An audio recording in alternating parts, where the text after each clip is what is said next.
The Book of Job.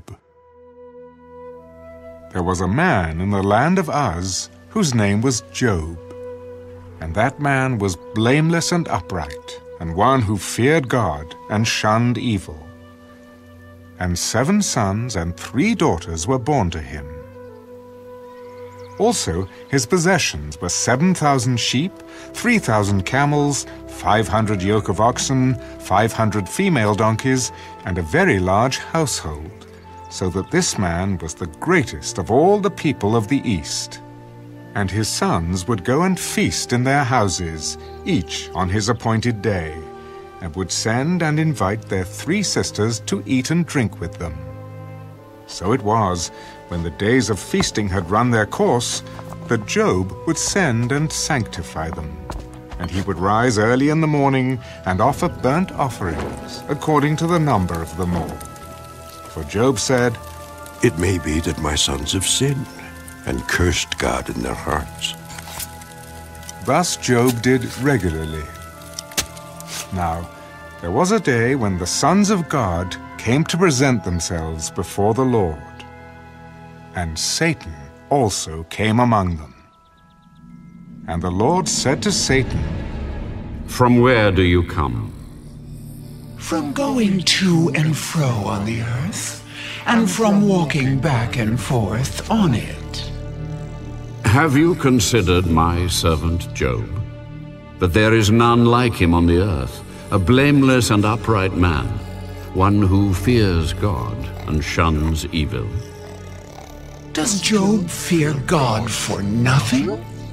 Have you not made a hedge around him, around his household, and around all that he has on every side? You have blessed the work of his hands, and his possessions have increased in the land. But now, stretch out your hand and touch all that he has, and he will surely curse you to your face. Behold, all that he has is in your power. Only do not lay a hand on his person. So Satan went out from the presence of the Lord. Now there was a day when his sons and daughters were eating and drinking wine in their oldest brother's house, and a messenger came to Job. The oxen were plowing, and the donkeys feeding beside them, when the Sabaeans raided them and took them away. Indeed, they have killed the servants with the edge of the sword, and I alone have escaped to tell you. While he was still speaking, another also came and said, "The fire of God fell from heaven and burned up the sheep and the servants and consumed them. And I alone have escaped to tell you." While he was still speaking, another also came. "The Chaldeans formed 3 bands, raided the camels and took them away. Yes, and killed the servants with the edge of the sword. And I alone have escaped to tell you." While he was still speaking, another also came. "Your sons and daughters were eating and drinking wine in their oldest brother's house, and suddenly a great wind came from across the wilderness and struck the 4 corners of the house, and it fell on the young people, and they are dead. And I alone have escaped to tell you." Then Job arose, tore his robe, and shaved his head, and he fell to the ground and worshipped. Naked I came from my mother's womb, and naked shall I return there. The Lord gave, and the Lord has taken away. Blessed be the name of the Lord. In all this, Job did not sin, nor charge God with wrong.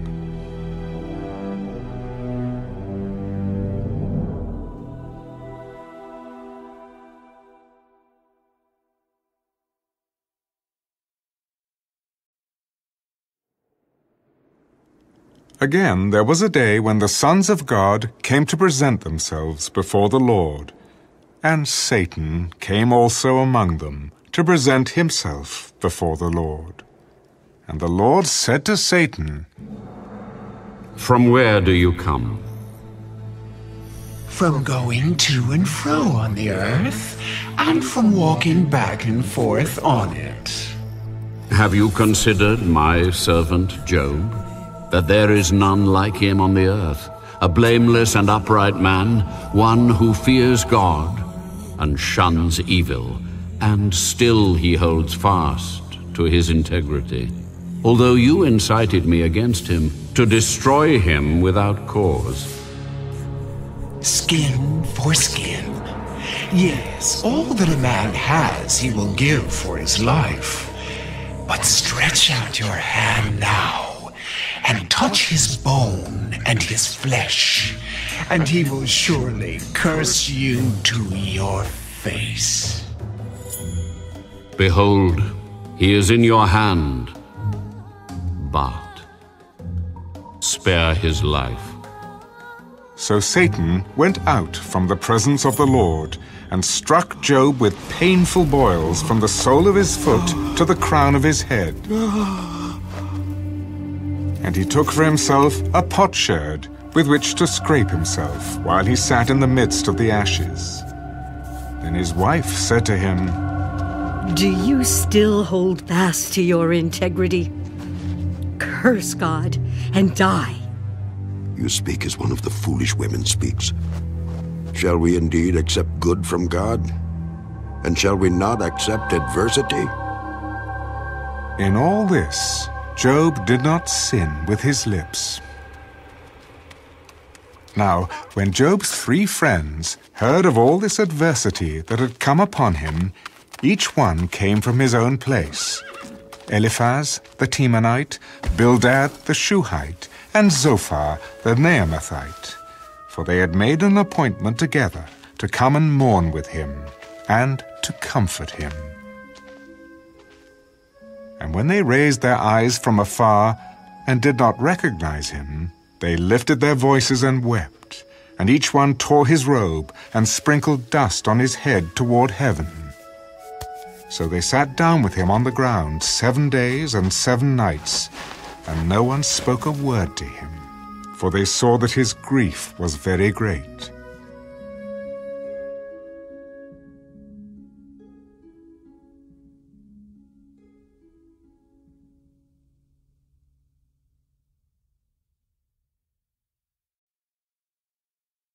After this, Job opened his mouth and cursed the day of his birth.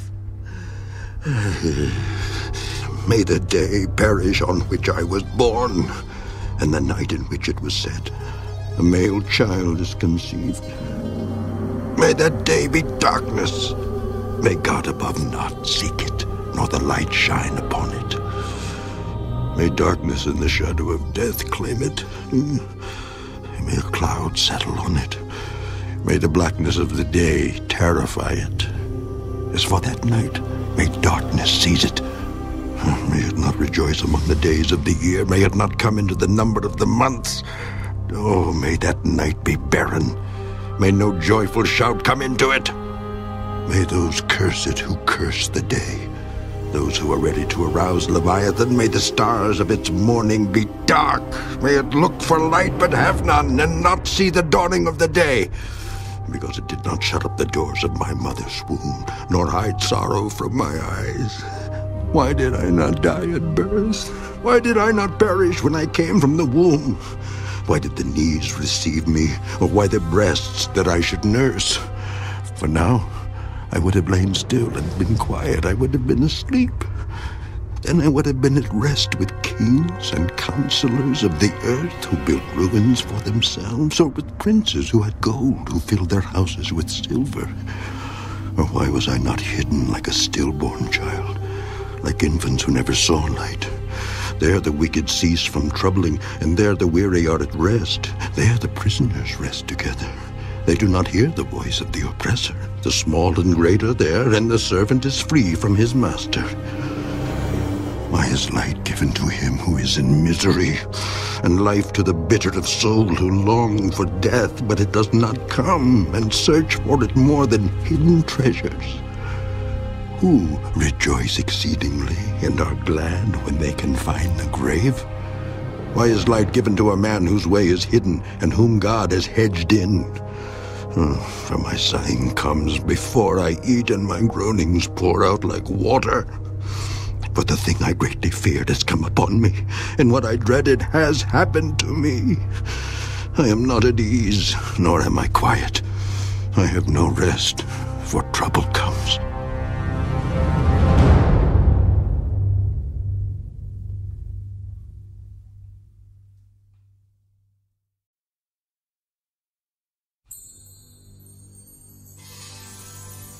Then Eliphaz the Temanite answered, If one attempts a word with you, will you become weary?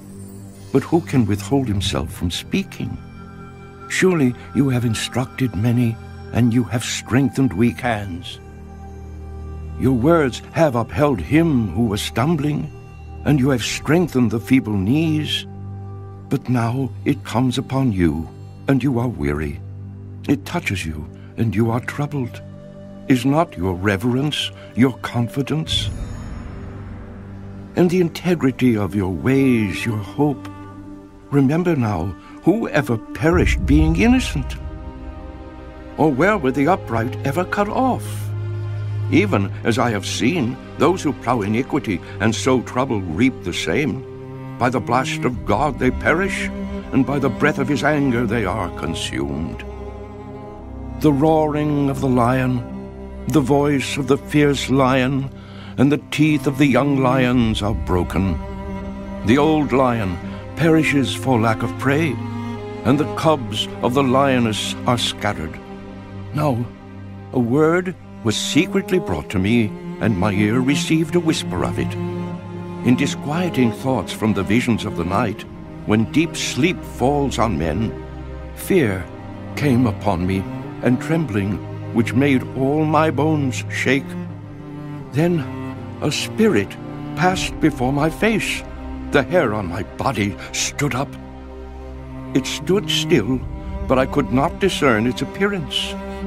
A form was before my eyes. There was silence. Then I heard a voice saying, Can a mortal be more righteous than God? Can a man be more pure than his Maker? If he puts no trust in his servants, if he charges his angels with error, how much more those who dwell in houses of clay, whose foundation is in the dust, who are crushed before a moth? They are broken in pieces from morning till evening. They perish forever with no one regarding. Does not their own excellence go away? They die even without wisdom.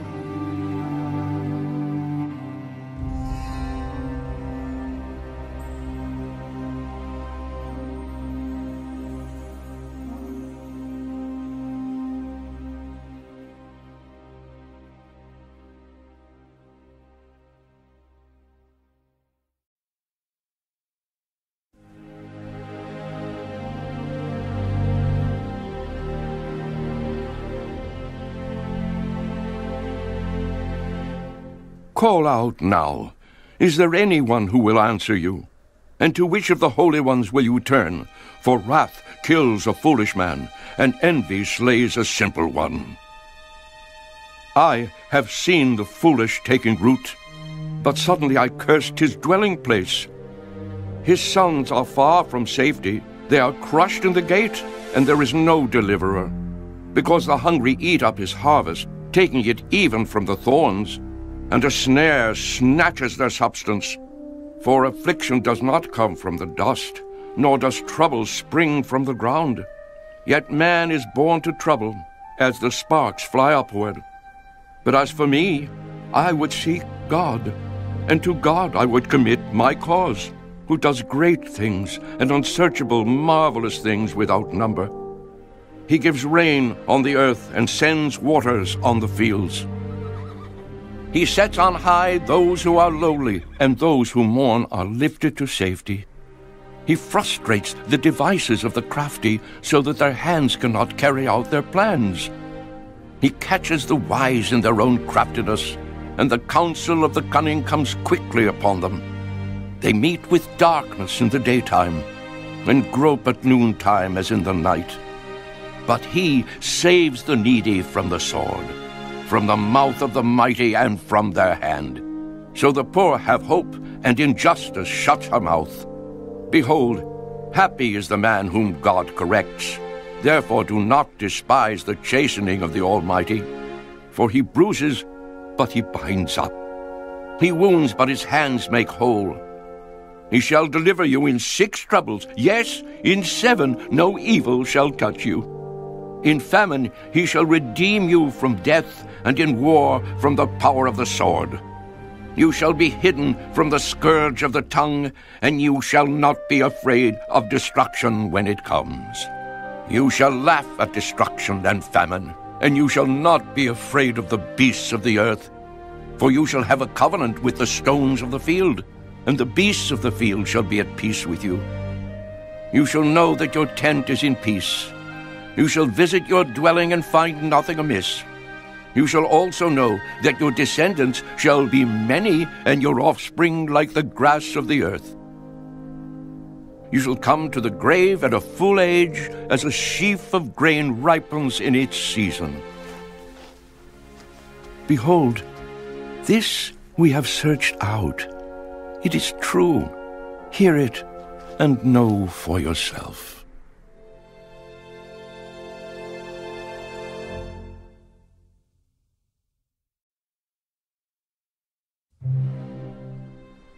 Then Job answered, Oh, that my grief were fully weighed, and my calamity laid with it on the scales. For then it would be heavier than the sand of the sea. Therefore my words have been rash, for the arrows of the Almighty are within me. My spirit drinks in their poison. The terrors of God are arrayed against me. Does the wild donkey bray when it has grass, or does the ox low over its fodder? Can flavorless food be eaten without salt?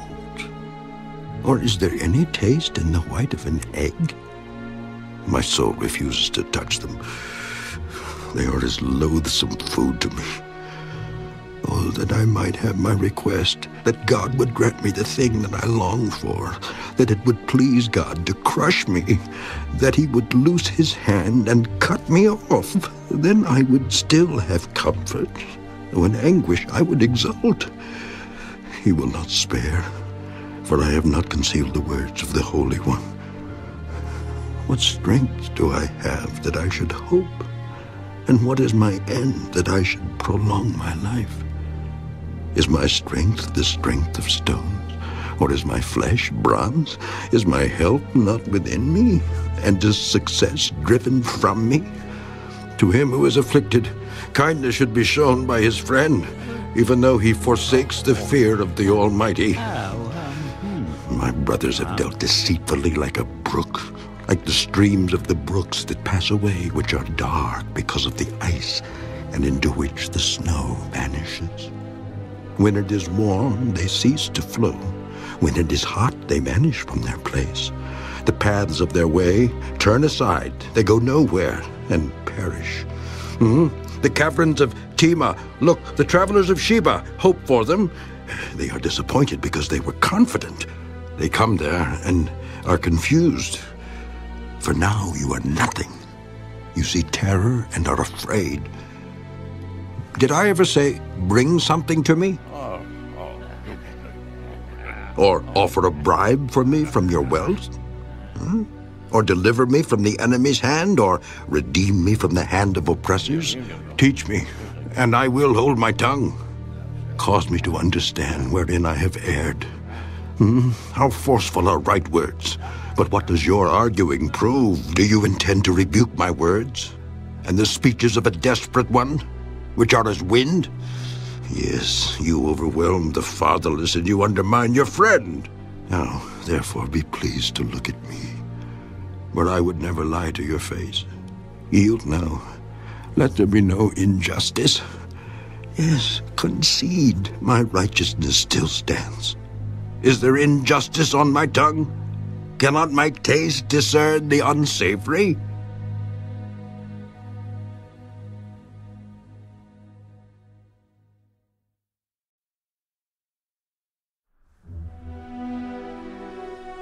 Is there not a time of hard service for man on earth? Are not his days also like the days of a hired man? Like a servant who earnestly desires the shade, and like a hired man who eagerly looks for his wages, so I have been allotted months of futility, and wearisome nights have been appointed to me. When I lie down, I say, when shall I arise, and the night be ended? For I've had my fill of tossing till dawn. My flesh is caked with worms and dust. My skin is cracked and breaks out afresh. My days are swifter than a weaver's shuttle, and are spent without hope. Oh, remember that my life is a breath. My eye will never again see good. The eye of him who sees me will see me no more. While your eyes are upon me, I shall no longer be. As the cloud disappears and vanishes away, so he who goes down to the grave does not come up. He shall never return to his house, nor shall his place know him any more. Therefore I will not restrain my mouth. I will speak in the anguish of my spirit. I will complain in the bitterness of my soul. Am I a sea or a sea serpent that you set a guard over me? When I say my bed will comfort me, my couch will ease my complaint, then you scare me with dreams and terrify me with visions, so that my soul chooses strangling and death rather than my body. I loathe my life.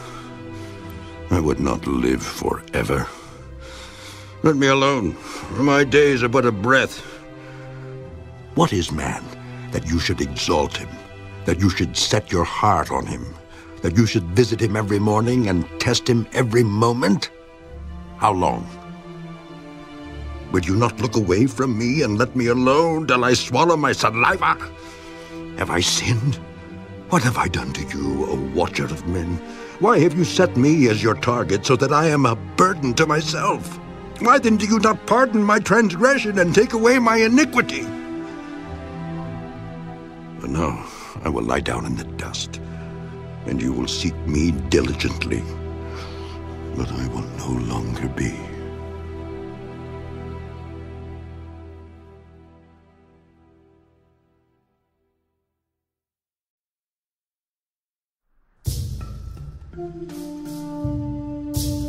Then Bildad the Shuhite answered, How long will you speak these things, and the words of your mouth be like a strong wind?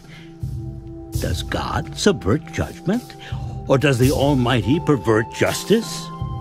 If your sons have sinned against him, he has cast them away for their transgression.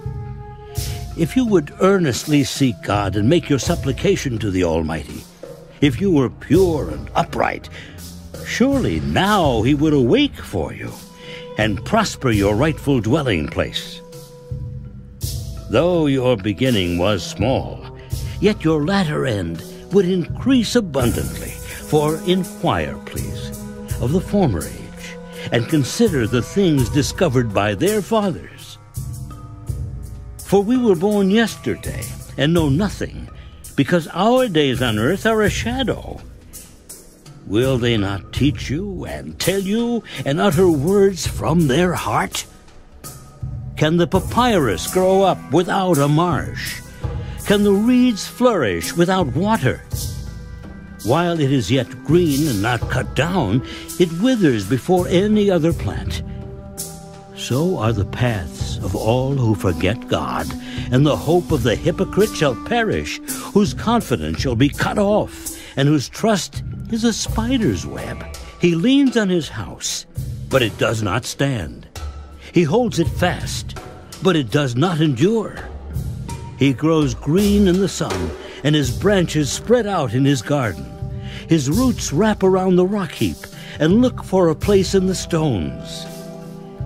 If he is destroyed from his place, then it will deny him, saying, I have not seen you.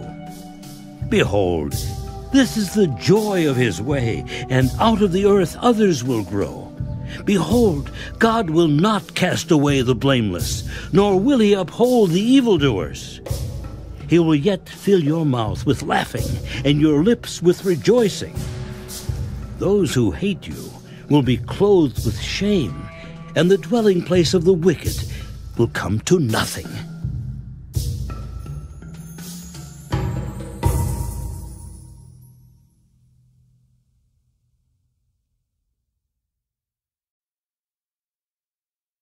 Then Job answered,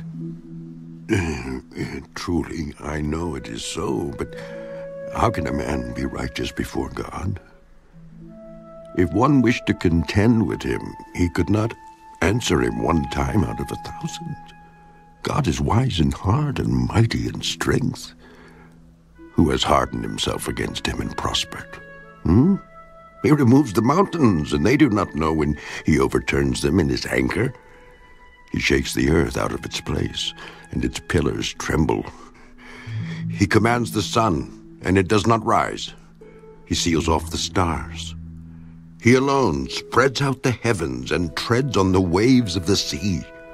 He made the Bear, Orion, and the Pleiades, and the chambers of the south.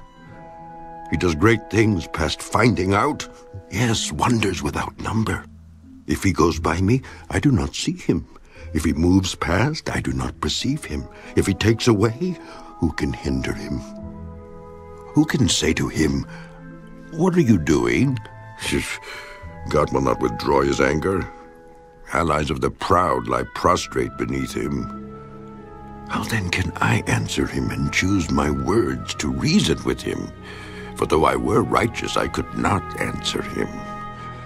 I would beg mercy of my judge.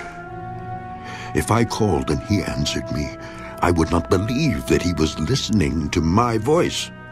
For he crushes me with a tempest and multiplies my wounds without cause. He will not allow me to catch my breath, fills me with bitterness. If it is a matter of strength, indeed he is strong. And if of justice, who will appoint my day in court? Though I were righteous, my own mouth would condemn me. Though I were blameless, it would prove me perverse. I am blameless, yet I do not know myself. I despise my life. It is all one thing. Therefore I say, he destroys the blameless and the wicked. If the scourge slays suddenly, he laughs at the plight of the innocent. The earth is given into the hand of the wicked. He covers the faces of its judges. If it is not he, who else could it be? Now my days are swifter than a runner. They flee away. They see no good. They pass by like swift ships, like an eagle swooping on its prey. If I say, I will forget my complaint, I will put off my sad face and wear a smile. I am afraid of all my sufferings. I know that you will not hold me innocent. If I am condemned, why then do I labor in vain? If I wash myself with snow water and cleanse my hands with soap, yet you will plunge me into the pit, and my own clothes will abhor me. For he is not a man as I am, that I may answer him, and that we should go to court together. Nor is there any mediator between us who may lay his hand on us both. Let him take his rod away from me, and do not let dread of him terrify me. Then I would speak and not fear him. But it is not so with me.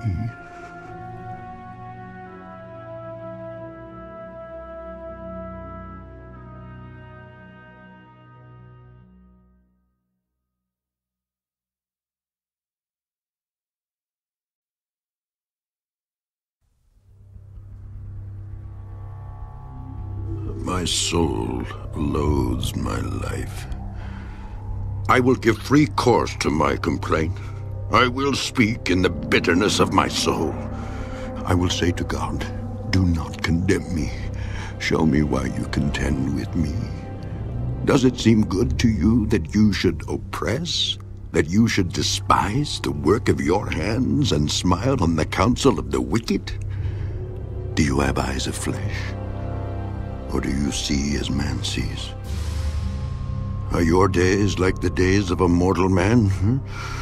Are your years like the days of a mighty man, that you should seek for my iniquity and search out my sin, although you know that I am not wicked, and there is no one who can deliver from your hand? Your hands have made me and fashioned me in intricate unity, yet you would destroy me. Remember, I pray, that you have made me like clay, and will you turn me into dust again? Did you not pour me out like milk, and curdle me like cheese, clothe me with skin and flesh, and knit me together with bones and sinews? You have granted me life and favor, and your care has preserved my spirit. And these things you have hidden in your heart. I know that this was with you. If I sin, then you mark me, and will not acquit me of my iniquity. If I am wicked, woe to me. Even if I am righteous, I cannot lift up my head. I am full of disgrace. See my misery. If my head is exalted, you hurt me like a fierce lion, and again you show yourself awesome against me. You renew your witnesses against me and increase your indignation toward me.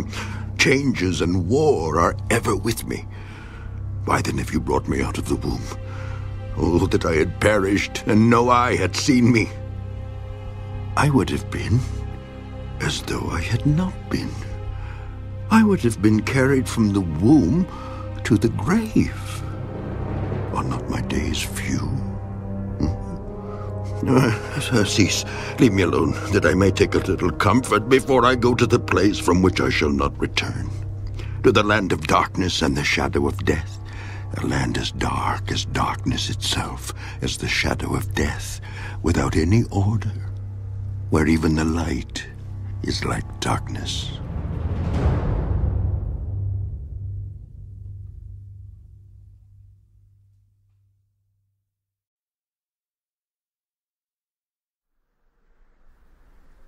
Then Zophar the Naamathite answered, Should not the multitude of words be answered? And should a man full of talk be vindicated? Should your empty talk make men hold their peace? And when you mock, should no one rebuke you? For you have said, My doctrine is pure, and I am clean in your eyes. But oh, that God would speak and open his lips against you, that he would show you the secrets of wisdom, for they would double your prudence. Know therefore that God exacts from you less than your iniquity deserves. Can you search out the deep things of God? Can you find out the limits of the Almighty? They are higher than heaven. What can you do? Deeper than Sheol. What can you know? Their measure is longer than the earth and broader than the sea. If he passes by, imprisons, and gathers to judgment, then who can hinder him? For he knows deceitful men. He sees wickedness also. Will he not then consider it? For an empty-headed man will be wise when a wild donkey's colt is born a man. If you would prepare your heart and stretch out your hands toward him. If iniquity were in your hand, and you put it far away, and would not let wickedness dwell in your tents, then surely you could lift up your face without spot. Yes, you could be steadfast and not fear, because you would forget your misery and remember it as waters that have passed away, and your life would be brighter than noonday. Though you were dark, you would be like the morning, and you would be secure because there is hope. Yes, you would dig around you and take your rest in safety. You would also lie down, and no one would make you afraid. Yes, many would court your favor, but the eyes of the wicked will fail, and they shall not escape. And their hope, loss of life.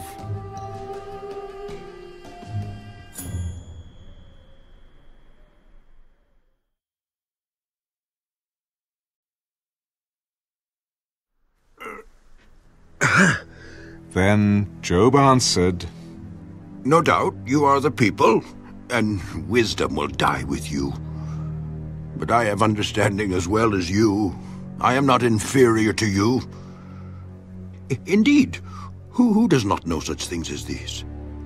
I am one mocked by his friends, who called on God, and he answered him, the just and blameless, who is ridiculed. A lamp is despised in the thought of one who is at ease. It is made ready for those whose feet slip.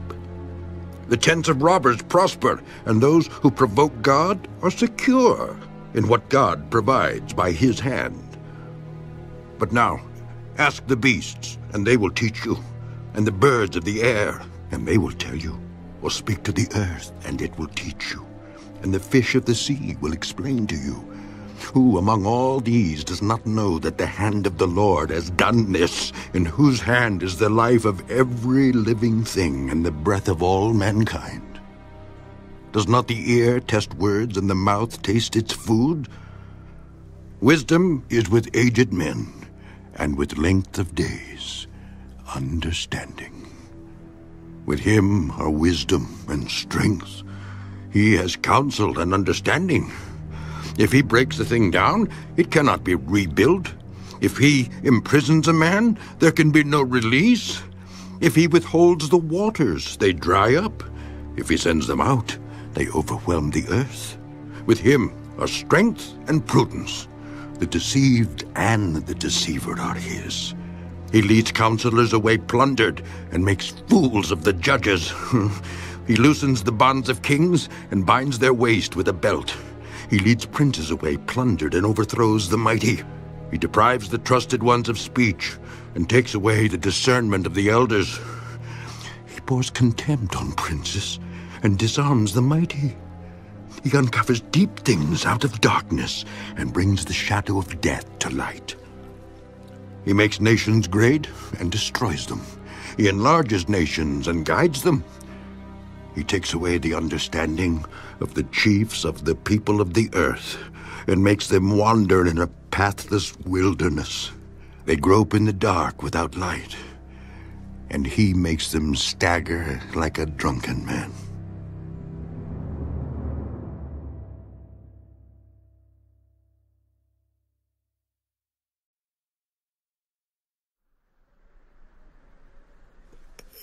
Behold, my eye has seen all this. My ear has heard and understood it.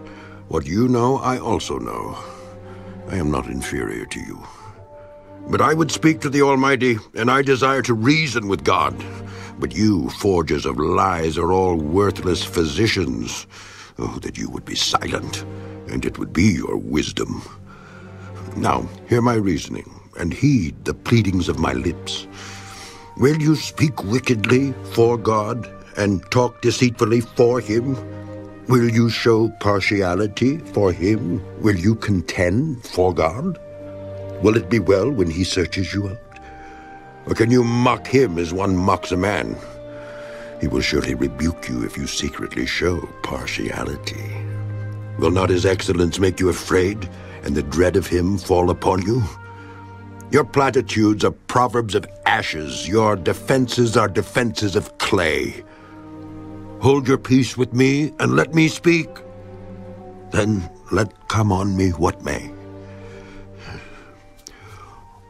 Why do I take my flesh in my teeth, and put my life in my hands? Though he slay me, yet will I trust him. Even so, I will defend my own ways before him. He also shall be my salvation, for a hypocrite could not come before him. Listen carefully to my speech and to my declaration with your ears. See now, I have prepared my case. I know that I shall be vindicated. Who is he who will contend with me? If now I hold my tongue, I perish. Only two things do not do to me, and I will not hide myself from you. Withdraw your hand far from me, and let not the dread of you make me afraid. Then call, and I will answer. Or let me speak, then you respond to me. How many are my iniquities and sins? Make me know my transgression and my sin. Why do you hide your face and regard me as your enemy? Would you frighten a leaf driven to and fro? And will you pursue dry stubble? For you write bitter things against me, and make me inherit the iniquities of my youth. You put my feet in the stocks and watch closely all my paths. You set a limit for the soles of my feet. Man decays like a rotten thing, like a garment that is moth-eaten.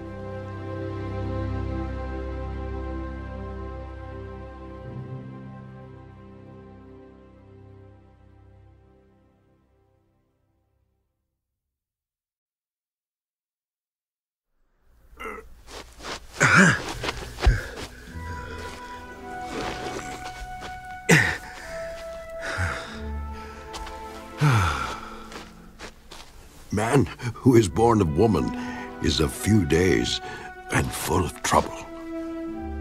He comes forth like a flower and fades away. He flees like a shadow and does not continue. And do you open your eyes on such a one and bring me to judgment with yourself? Who can bring a clean thing out of an unclean? No one. Since his days are determined, the number of his months is with you. You have appointed his limit so that he cannot pass. Look away from him that he may rest, till like a hired man he finishes his day. For there is hope for a tree, if it is cut down, that it will sprout again, and that its tender shoots will not cease.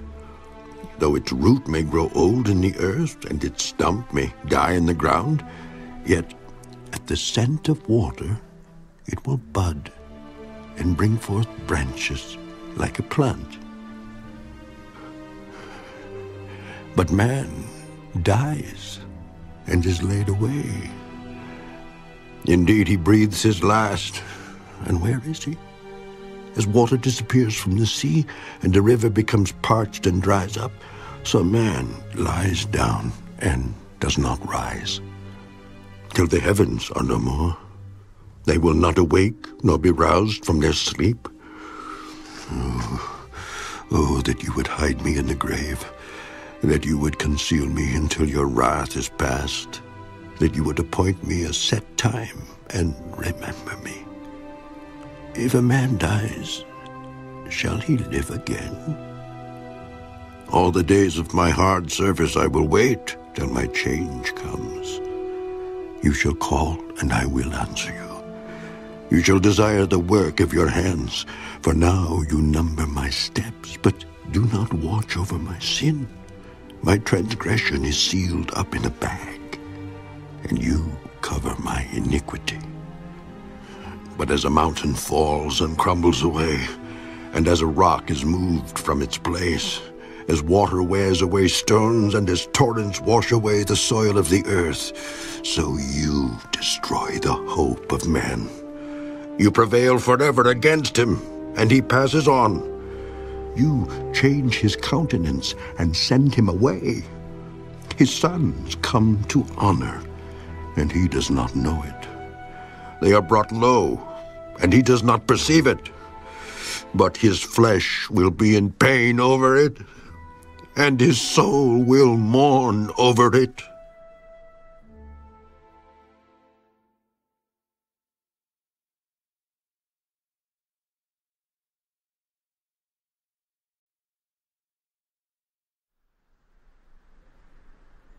Then Eliphaz the Temanite answered, Should a wise man answer with empty knowledge and fill himself with the east wind? Should he reason with unprofitable talk or by speeches with which he can do no good? Yes, you cast off fear and restrain prayer before God. For your iniquity teaches your mouth, and you choose the tongue of the crafty. Your own mouth condemns you, and not I. Yes, your own lips testify against you. Are you the first man who was born? Or were you made before the hills? Have you heard the counsel of God? Do you limit wisdom to yourself? What do you know that we do not know? What do you understand that is not in us? Both the gray-haired and the aged are among us, much older than your father. Are the consolations of God too small for you, and the words spoken gently with you? Why does your heart carry you away, and what do your eyes wink at, that you turn your spirit against God, and let such words go out of your mouth? What is man that he could be pure? And he who was born of a woman, that he could be righteous? If God puts no trust in his saints, and the heavens are not pure in his sight, how much less man, who is abominable and filthy, who drinks iniquity like water? I will tell you, hear me. What I have seen, I will declare. What wise men have told, not hiding anything received from their fathers, to whom alone the land was given, and no alien passed among them. The wicked man writhes with pain all his days, and the number of years is hidden from the oppressor. Dreadful sounds are in his ears. In prosperity the destroyer comes upon him. He does not believe that he will return from darkness, for a sword is waiting for him. He wanders about for bread, saying, Where is it? He knows that a day of darkness is ready at his hand. Trouble and anguish make him afraid. They overpower him like a king ready for battle. For he stretches out his hand against God, and acts defiantly against the Almighty, running stubbornly against him with his strong embossed shield. Though he has covered his face with his fatness, and made his waist heavy with fat, he dwells in desolate cities, in houses which no one inhabits, which are destined to become ruins. He will not be rich, nor will his wealth continue, nor will his possessions overspread the earth. He will not depart from darkness. The flame will dry out his branches, and by the breath of his mouth he will go away.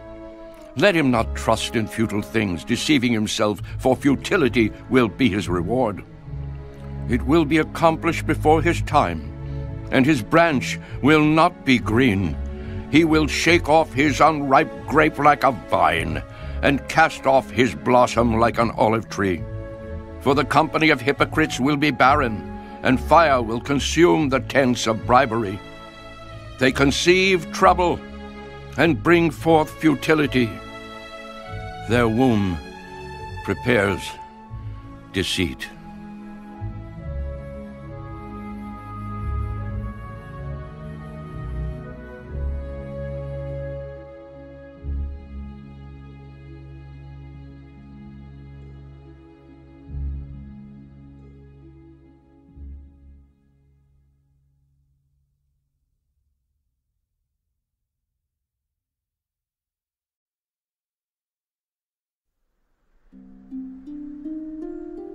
Then Job answered,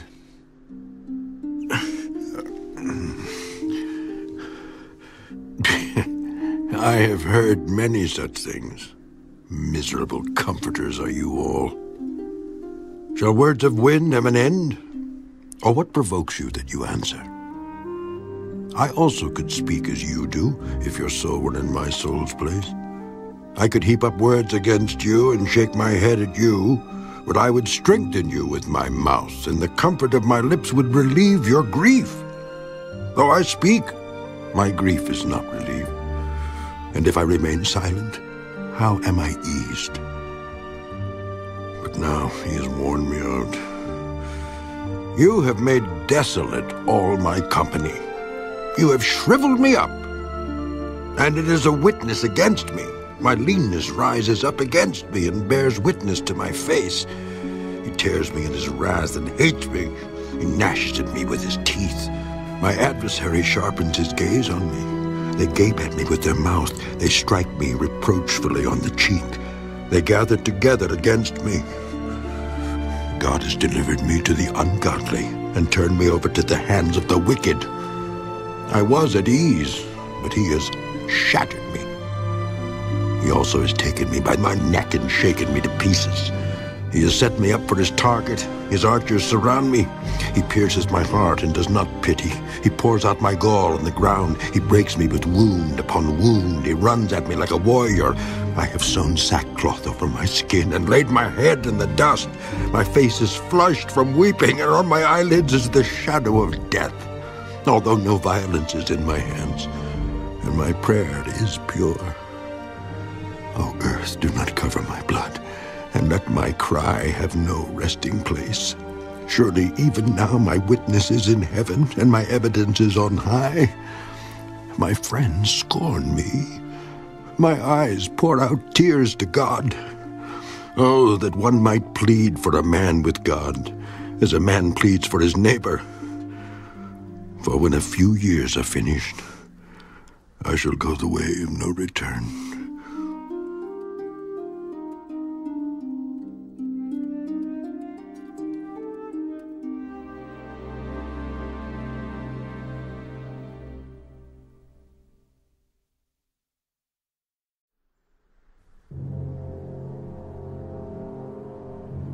My spirit is broken.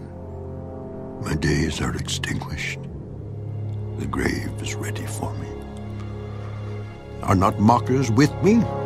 And does not my eye dwell on their provocation? Now put down a pledge for me with yourself. Who is he who will shake hands with me? For you have hidden their heart from understanding. Therefore you will not exalt them.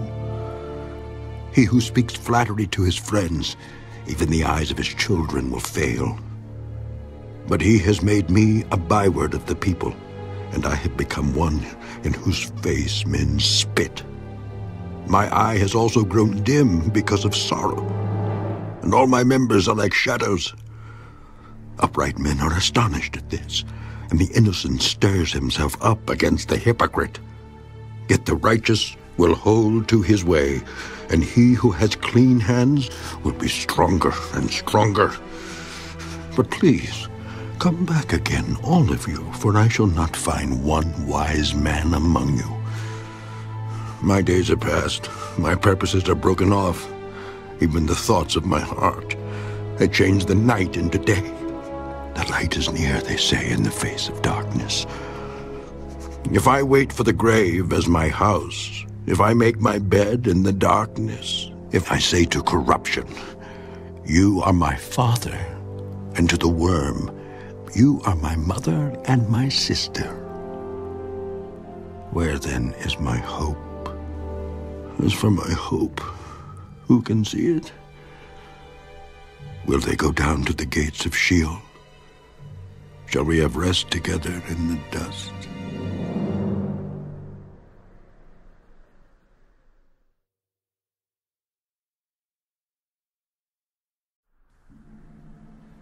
Then Bildad the Shuhite answered, How long till you put an end to words? Gain understanding, and afterward we will speak. Why are we counted as beasts and regarded as stupid in your sight? You who tear yourself in anger, shall the earth be forsaken for you? Or shall the rock be removed from its place? The light of the wicked indeed goes out, and the flame of his fire does not shine.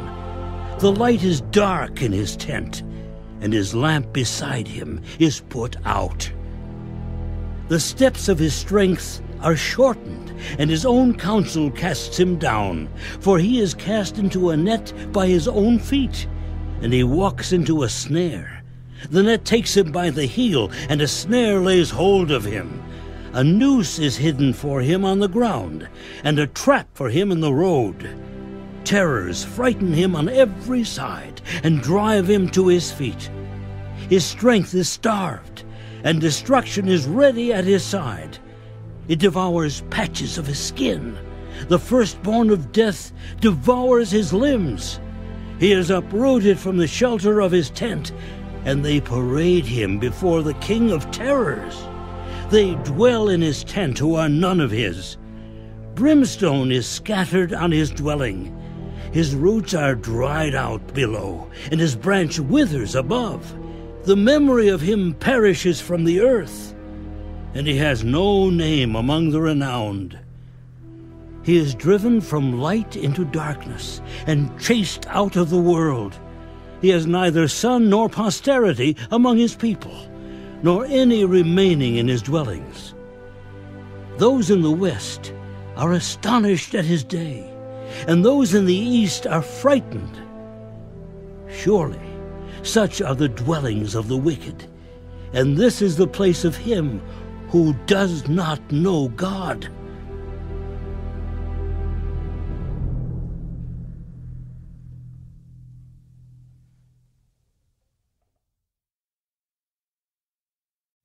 Then Job answered, How long will you torment my soul and break me in pieces with words? These 10 times you have reproached me. You are not ashamed that you have wronged me. And if indeed I have erred, my error remains with me. If indeed you exalt yourselves against me and plead my disgrace against me, know then that God has wronged me and has surrounded me with his net. If I cry out concerning wrong, I am not heard. If I cry aloud, there is no justice. He has fenced up my way so that I cannot pass, and he has set darkness in my paths. He has stripped me of my glory and taken the crown from my head. He breaks me down on every side, and I am gone. My hope he has uprooted like a tree. He has also kindled his wrath against me, and he counts me as one of his enemies. His troops come together and build up their road against me. They encamp all around my tent. He has removed my brothers far from me, and my acquaintances are completely estranged from me. My relatives have failed, and my close friends have forgotten me. Those who dwell in my house and my maidservants count me as a stranger. I am an alien in their sight. I call my servant, but he gives no answer. I beg him with my mouth. My breath is offensive to my wife, and I am repulsive to the children of my own body. Even young children despise me. I arise and they speak against me. All my close friends abhor me, and those whom I love have turned against me. My bone clings to my skin and to my flesh, and I have escaped by the skin of my teeth. Have pity on me. Have pity on me, oh, you, my friends, for the hand of God has struck me. Why do you persecute me as God does, and are not satisfied with my flesh? Oh, that my words were written. Oh, that they were inscribed in a book, that they were engraved on a rock with an iron pen and lead, forever. For I know that my Redeemer lives, and he shall stand at last on the earth. And after my skin is destroyed, this I know, that in my flesh I shall see God, whom I shall see for myself, and my eyes shall behold, and not another. How my heart yearns within me. If you should say, how should we persecute him, since the root of the matter is found in me? Be afraid of the sword for yourselves. For wrath brings the punishment of the sword, that you may know there is a judgment.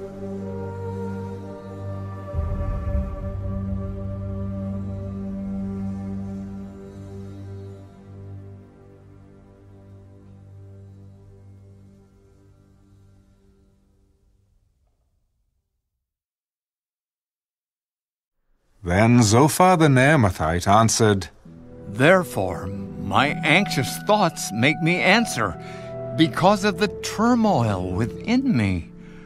I have heard the rebuke that reproaches me, and the spirit of my understanding causes me to answer. Do you not know this of old, since man was placed on earth, that the triumphing of the wicked is short, and the joy of the hypocrite is but for a moment? Though his haughtiness mounts up to the heavens, and his head reaches to the clouds, yet he will perish forever like his own refuse. Those who have seen him will say, "Where is he?" He will fly away like a dream and not be found. Yes, he will be chased away like a vision of the night. The eye that saw him will see him no more, nor will his place behold him any more.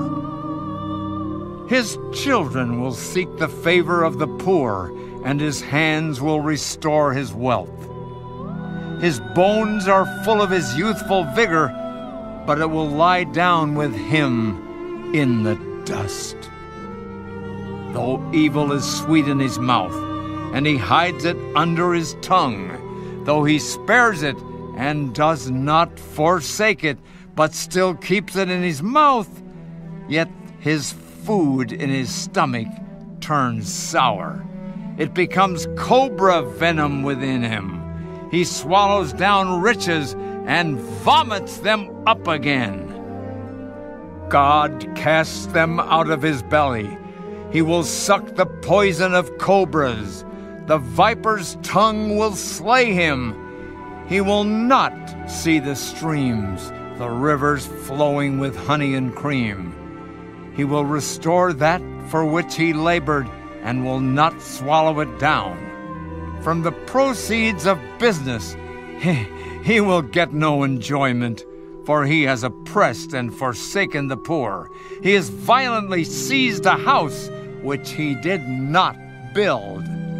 Because he knows no quietness in his heart, he will not save anything he desires. Nothing is left for him to eat, therefore his well-being will not last. In his self-sufficiency, he will be in distress. Every hand of misery will come against him. When he is about to fill his stomach, God will cast on him the fury of his wrath and will rain it on him while he is eating. He will flee from the iron weapon. A bronze bow will pierce him through. It is drawn and comes out of the body. Yes, the glittering point comes out of his gall. Terrors come upon him. Total darkness is reserved for his treasures. An unfanned fire will consume him. It shall go ill with him who is left in his tent. The heavens will reveal his iniquity, and the earth will rise up against him. The increase of his house will depart, and his goods will flow away in the day of his wrath. This is the portion from God for a wicked man, the heritage appointed to him by God.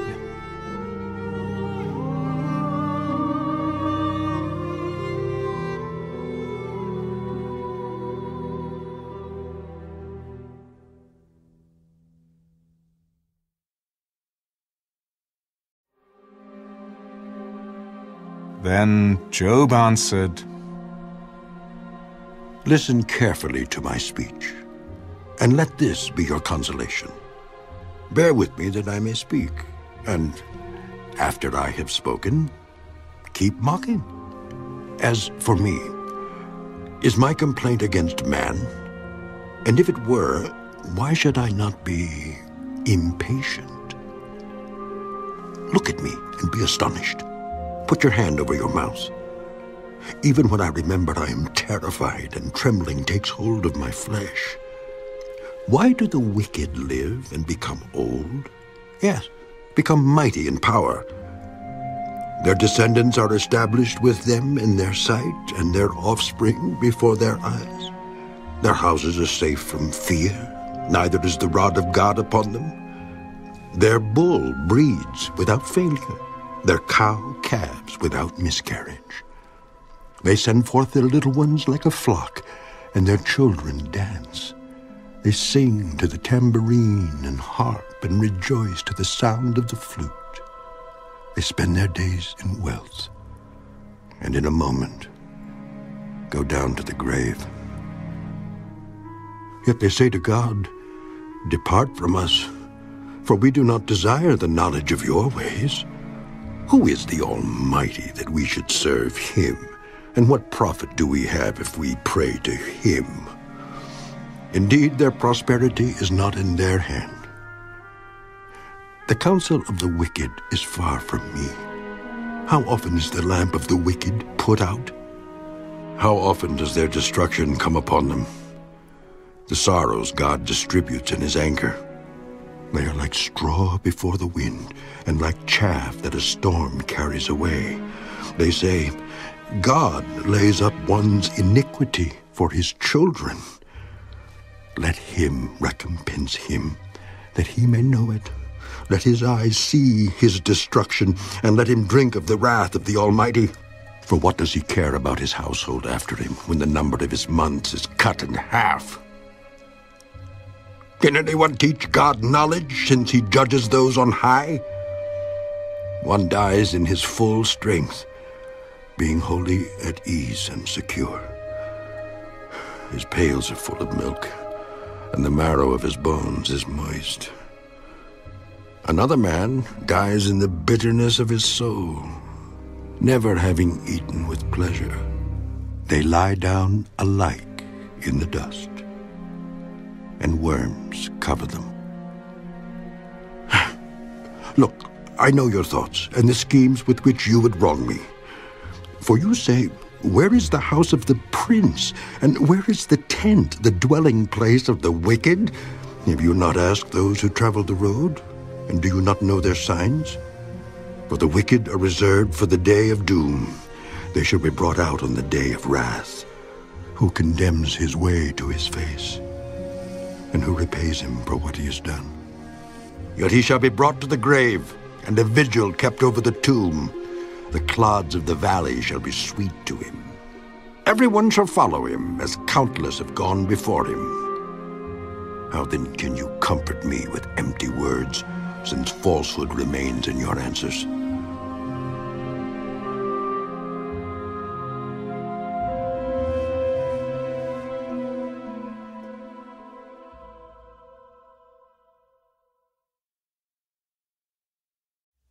Then Eliphaz the Temanite answered, Can a man be profitable to God, though he who is wise may be profitable to himself?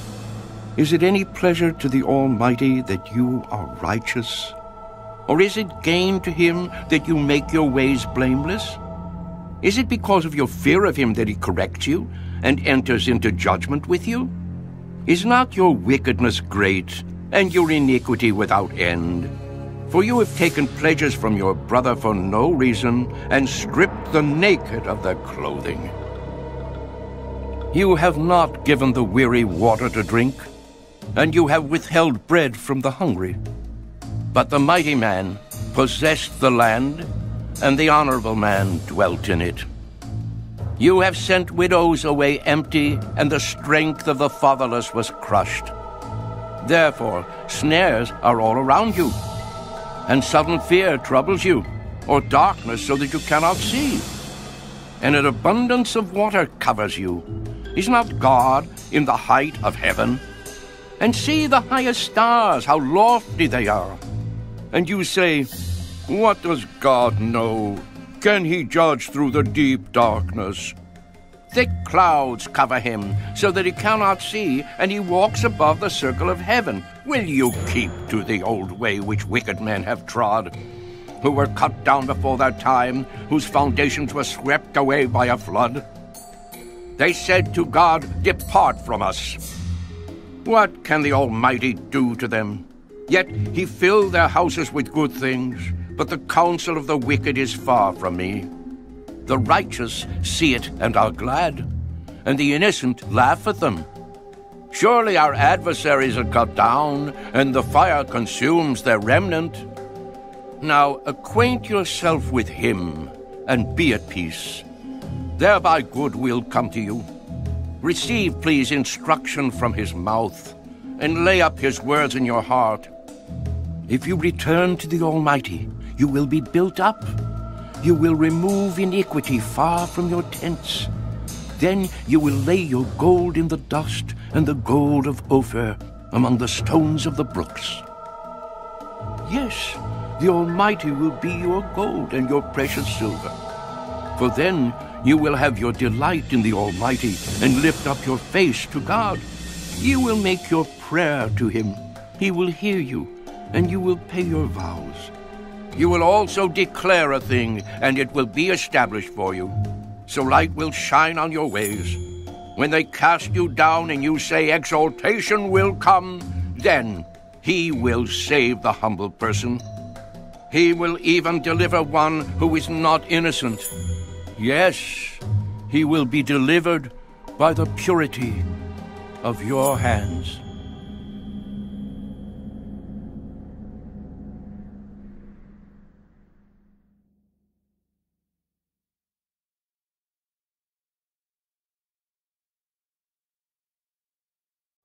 Then Job answered,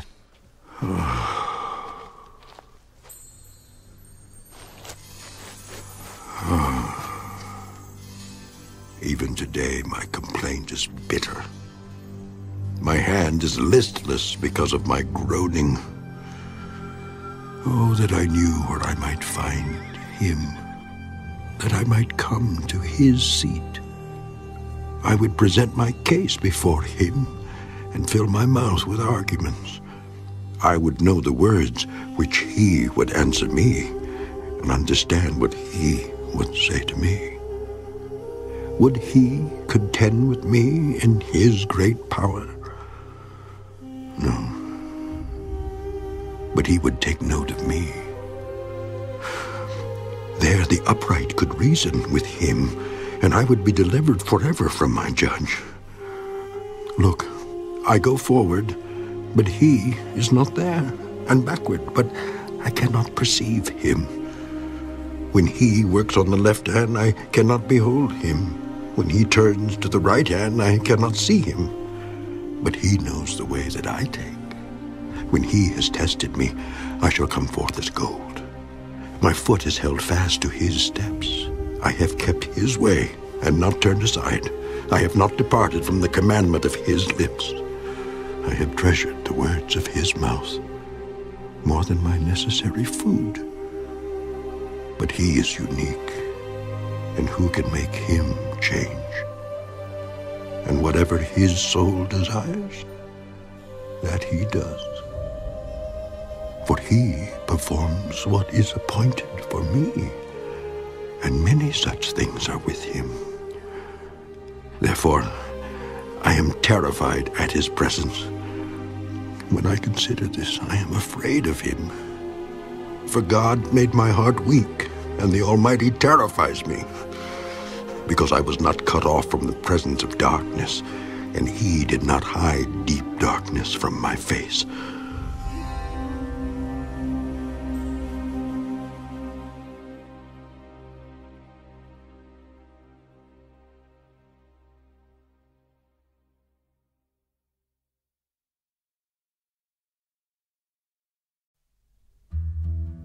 Since times are not hidden from the Almighty, why do those who know him see not his days? Some remove landmarks. They seize flocks violently and feed on them. They drive away the donkey of the fatherless. They take the widow's ox as a pledge. They push the needy off the road. All the poor of the land are forced to hide. Indeed, like wild donkeys in the desert, they go out to their work searching for food. The wilderness yields food for them and for their children. They gather their fodder in the field and glean in the vineyard of the wicked. They spend the night naked without clothing and have no covering in the cold. They are wet with the showers of the mountains and huddle around the rock for want of shelter. Some snatch the fatherless from the breast and take a pledge from the poor. They cause the poor to go naked without clothing, and they take away the sheaves from the hungry. They press out oil within their walls and tread wine presses, yet suffer thirst. The dying groan in the city, and the souls of the wounded cry out, yet God does not charge them with wrong. There are those who rebel against the light. They do not know its ways, nor abide in its paths. The murderer rises with the light. He kills the poor and needy, and in the night he is like a thief. The eye of the adulterer waits for the twilight, saying, no eye will see me, and he disguises his face. In the dark, they break into houses which they mark for themselves in the daytime. They do not know the light, for the morning is the same to them as the shadow of death. If someone recognizes them, they are in the terrors of the shadow of death. They should be swift on the face of the waters. Their portion should be cursed in the earth, so that no one would turn into the way of their vineyards. As drought and heat consume the snow waters, so the grave consumes those who have sinned. The womb should forget him. The worm should feed sweetly on him. He should be remembered no more, and wickedness should be broken like a tree. For he preys on the barren who do not bear, and does no good for the widow. But God draws the mighty away with his power. He rises up, but no man is short of life. He gives them security, and they rely on it. Yet his eyes are on their ways. They are exalted for a little while, then they are gone. They are brought low. They are taken out of the way like all others. They dry out like the heads of grain. Now, if it is not so, who will prove me a liar and make my speech worth nothing?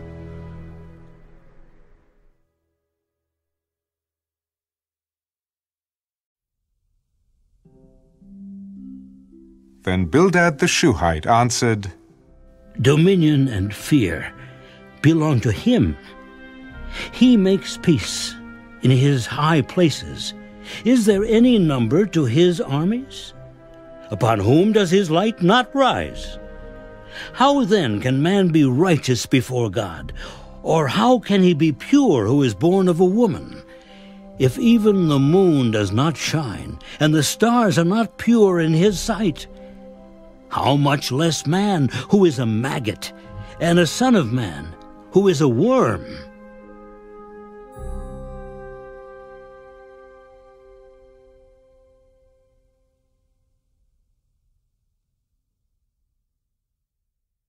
But Job answered, How have you helped him who is without power?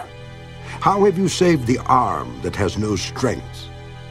How have you counseled one who has no wisdom? And how have you declared sound advice to many? To whom have you uttered words, and whose spirit came from you? The dead tremble, those under the waters and those inhabiting them. Sheol is naked before him, and destruction has no covering. He stretches out the north over empty space. He hangs the earth on nothing. He binds up the water in his thick clouds, yet the clouds are not broken under it. He covers the face of his throne and spreads his cloud over it. He drew a circular horizon on the face of the waters, at the boundary of light and darkness. The pillars of heaven tremble and are astonished at his rebuke. He stirs up the sea with his power, and by his understanding he breaks up the storm. By his spirit he adorned the heavens. His hand pierced the fleeing serpent. Indeed, these are the mere edges of his ways, and how small a whisper we hear of him. But the thunder of his power, who can understand?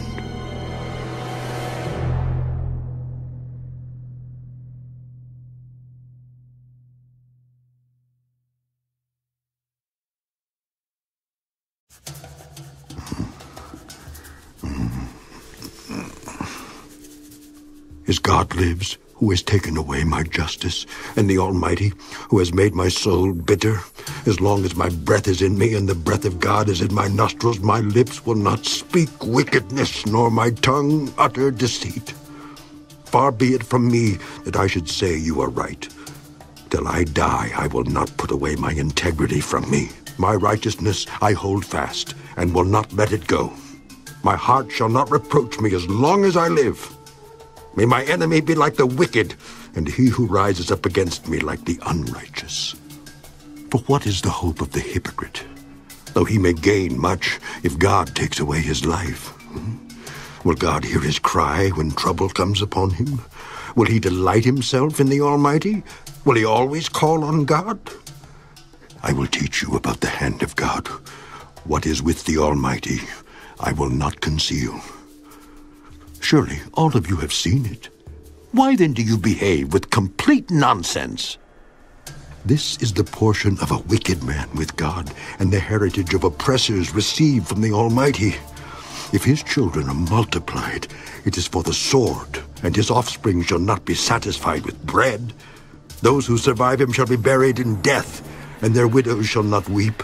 Though he heaps up silver like dust and piles up clothing like clay, he may pile it up, but the just will wear it, and the innocent will divide the silver. He builds his house like a moth, like a booth which a watchman makes. The rich man will lie down, but not be gathered up. He opens his eyes, and he is no more. Terrors overtake him like a flood. A tempest steals him away in the night. The east wind carries him away, and he is gone. It sweeps him out of his place. It hurls against him and does not spare.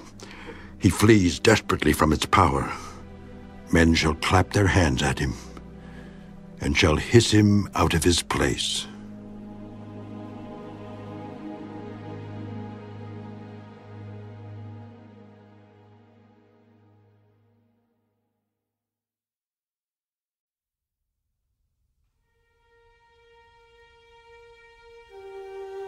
Surely there is a mine for silver, and a place where gold is refined. Iron is taken from the earth, and copper is smelted from ore. Man puts an end to darkness, and searches every recess for ore in the darkness and the shadow of death. He breaks open a shaft away from people. In places forgotten by feet, they hang far away from men. They swing to and fro. As for the earth, from it comes bread, but underneath it is turned up as by fire. Its stones are the source of sapphires, and it contains gold dust. That path no bird knows, nor has the falcon's eye seen it.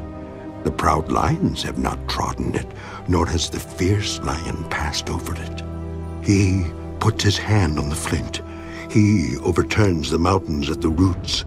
He cuts out channels in the rocks, and his eye sees every precious thing. He dams up the streams from trickling. What is hidden he brings forth to light. But where can wisdom be found? And where is the place of understanding? Man does not know its value, nor is it found in the land of the living. The deep says, "It is not in me," and the sea says, "It is not with me." It cannot be purchased for gold, nor can silver be weighed for its price. It cannot be valued in the gold of Ophir, in precious onyx or sapphire.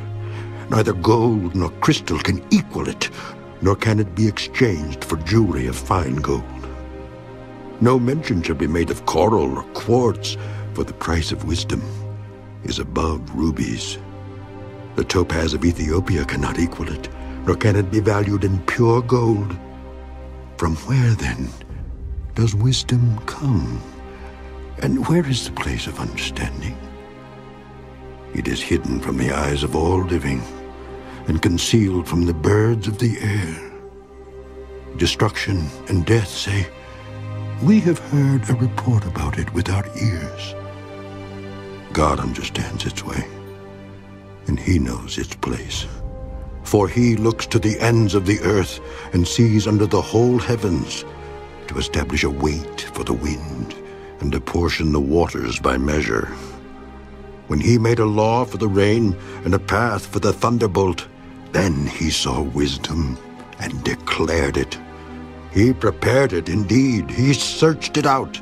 And to man he said, Behold, the fear of the Lord, that is wisdom. And to depart from evil is understanding.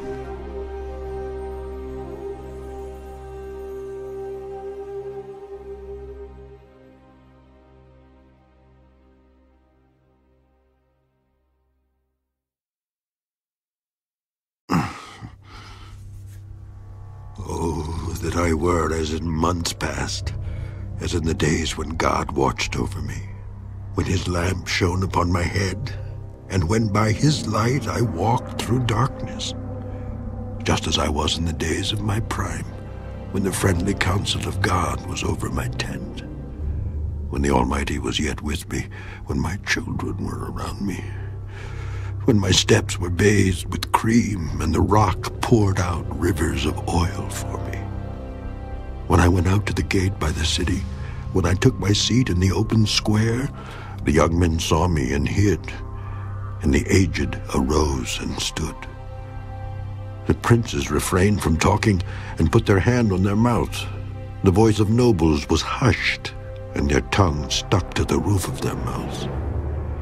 When the ear heard, then it blessed me, and when the eye saw, then it approved me, because I delivered the poor who cried out, the fatherless and the one who had no helper. The blessing of a perishing man came upon me, and I caused the widow's heart to sing for joy. I put on righteousness, and it clothed me. My justice was like a robe and a turban. I was eyes to the blind, and I was feet to the lame. I was a father to the poor, and I searched out the case that I did not know. I broke the fangs of the wicked, and plucked the victim from his teeth. Then I said, I shall die in my nest, and multiply my days as the sand. My root is spread out to the waters, and the dew lies all night on my branch. My glory is fresh within me, and my bow is renewed in my hand. Men listened to me and waited, and kept silence for my counsel. After my words, they did not speak again, and my speech settled on them as dew. They waited for me as for the rain, and they opened their mouth wide as for the spring rain. If I mocked at them, they did not believe it, and the light of my countenance they did not cast down. I chose the way for them, and sat as chief. So I dwelt as a king in the army, as one who comforts mourners.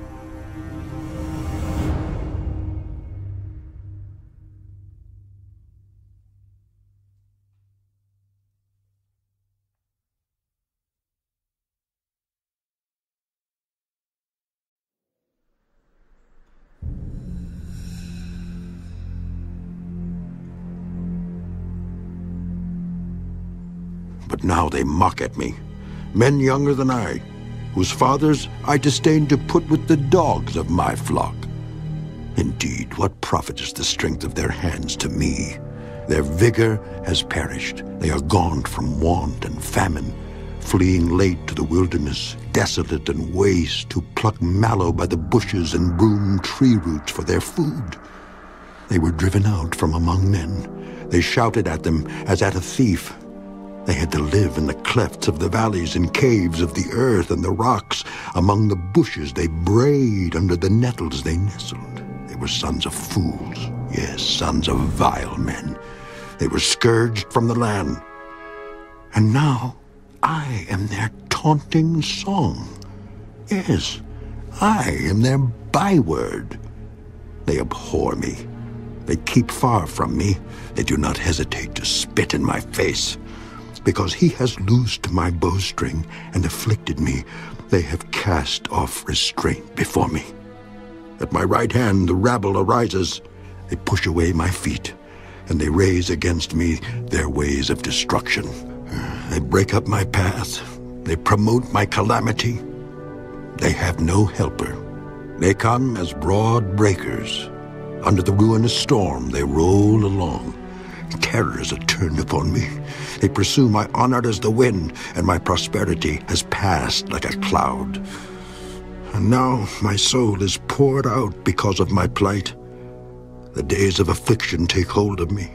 My bones are pierced in me at night, and my gnawing pains take no rest. By great force my garment is disfigured. It binds me about as the collar of my coat. He has cast me into the mire, and I have become like dust and ashes. I cry out to you, but you do not answer me.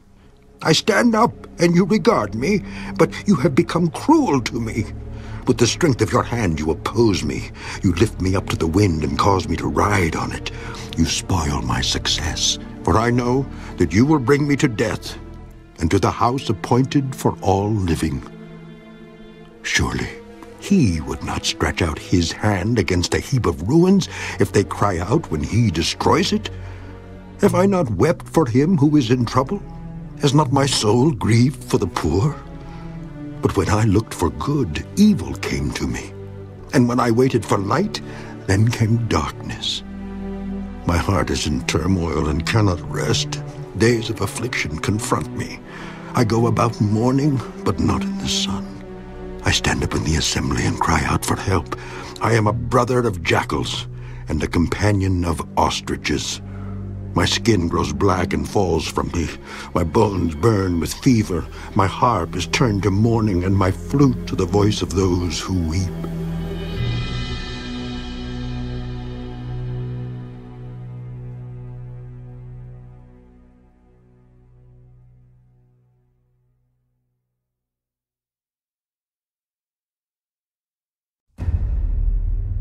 I have made a covenant with my eyes.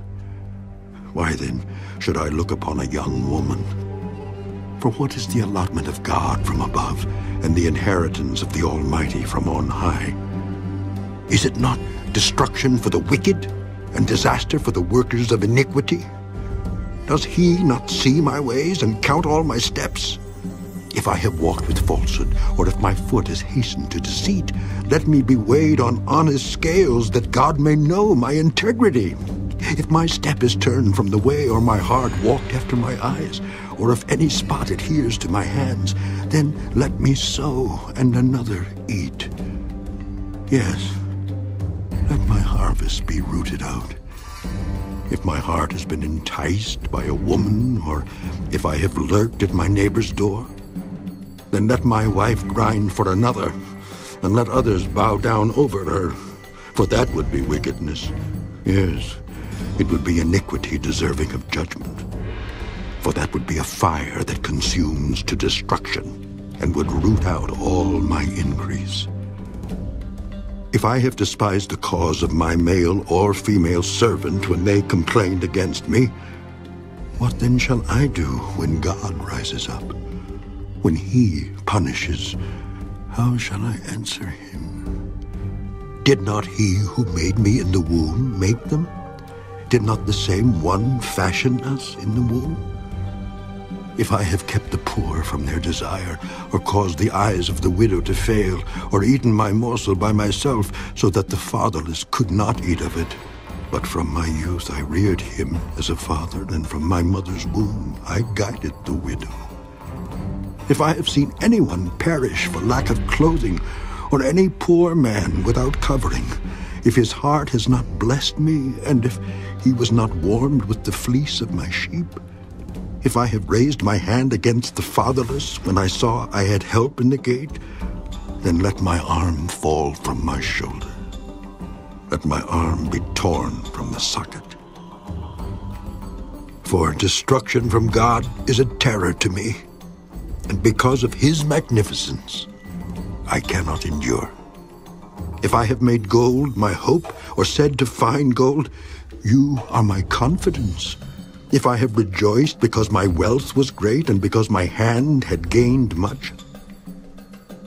If I have observed the sun when it shines, or the moon moving in brightness, so that my heart has been secretly enticed and my mouth has kissed my hand, this also would be an iniquity deserving of judgment, for I would have denied God who is above. If I have rejoiced at the destruction of him who hated me, or lifted myself up when evil found him, indeed, I have not allowed my mouth to sin by asking for a curse on his soul. If the men of my tent have not said, "Who is there that has not been satisfied with his meat?" But no sojourner had to lodge in the street, for I have opened my doors to the traveler. If I have covered my transgressions as Adam by hiding my iniquity in my bosom, because I feared the great multitude and dreaded the contempt of families, so that I kept silence and did not go out of the door, oh, that I had one to hear me. Here is my mark. Oh, that the Almighty would answer me, that my prosecutor had written a book. Surely I would carry it on my shoulder and bind it on me like a crown. I would declare to him the number of my steps. Like a prince I would approach him. If my land cries out against me and its furrows weep together, if I have eaten its fruit without money or caused its owners to lose their lives, then let thistles grow instead of wheat and weeds instead of barley. The words of Job are ended.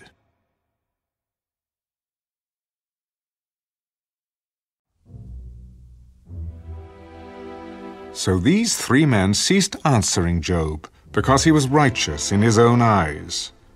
Then the wrath of Elihu, the son of Barachel, the Buzite, of the family of Ram, was aroused against Job.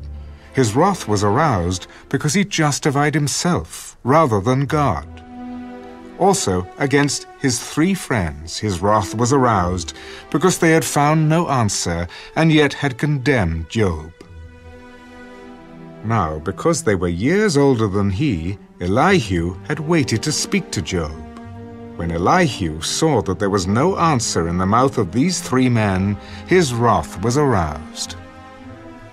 So Elihu, the son of Barachel the Buzite, answered, I am young in years, and you are very old. Therefore I was afraid and dared not declare my opinion to you.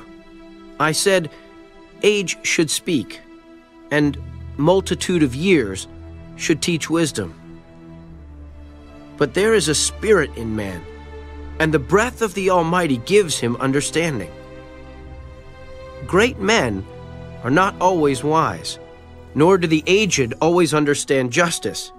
Therefore I say, listen to me. I also will declare my opinion. Indeed, I waited for your words. I listened to your reasonings while you searched out what to say.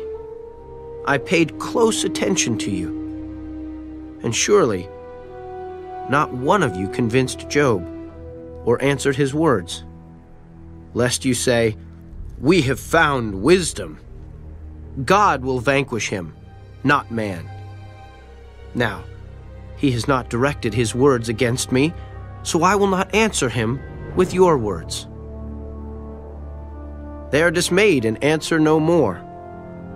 Words escape them. And I have waited because they did not speak, because they stood still and answered no more. I also will answer my part. I too will declare my opinion, for I am full of words. The spirit within me compels me. Indeed, my belly is like wine that has no vent. It is ready to burst like new wineskins. I will speak that I may find relief. I must open my lips and answer. And let me not, I pray, show partiality to anyone, nor let me flatter any man. For I do not know how to flatter, else my Maker would soon take me away.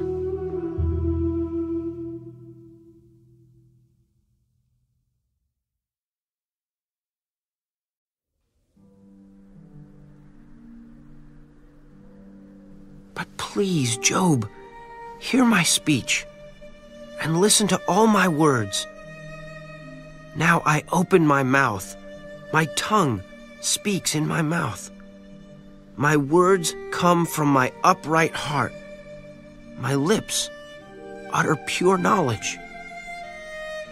The Spirit of God has made me, and the breath of the Almighty gives me life. If you can answer me, set your words in order before me. Take your stand. Truly, I am as your spokesman before God. I also have been formed out of clay.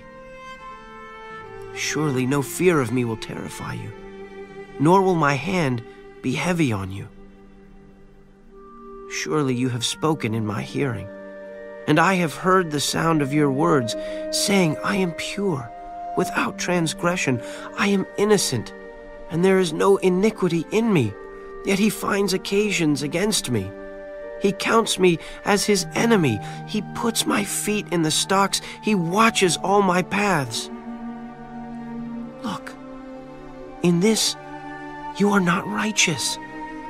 I will answer you, for God is greater than man. Why do you contend with him? For he does not give an accounting of any of his words. For God may speak in one way or in another, yet man does not perceive it. In a dream, in a vision of the night, when deep sleep falls upon men while slumbering on their beds, then he opens the ears of men and seals their instruction.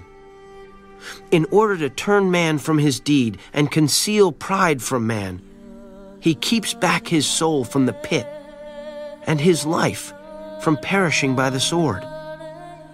Man is also chastened with pain on his bed and with strong pain in many of his bones, so that his life abhors bread and his soul succulent food. His flesh wastes away from sight, and his bones stick out, which once were not seen.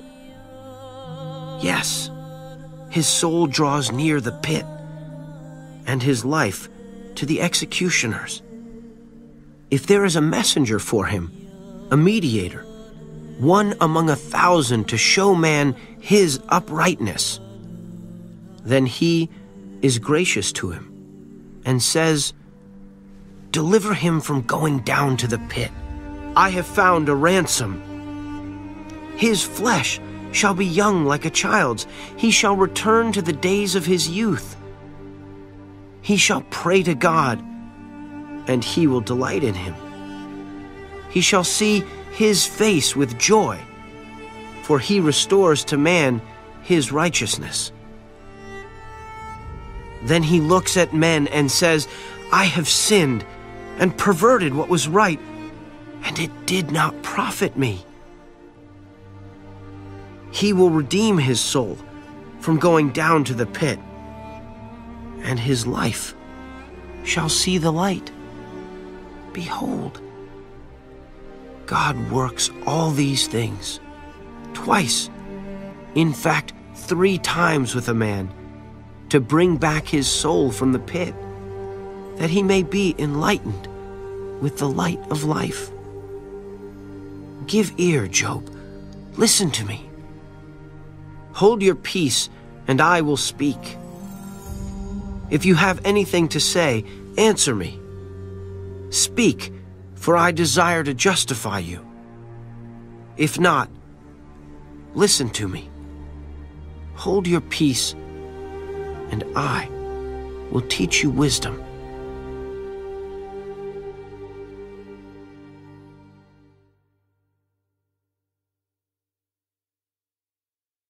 Elihu further answered, Hear my words, you wise men. Give ear to me, you who have knowledge. For the ear tests words as the palate tastes food. Let us choose justice for ourselves. Let us know among ourselves what is good.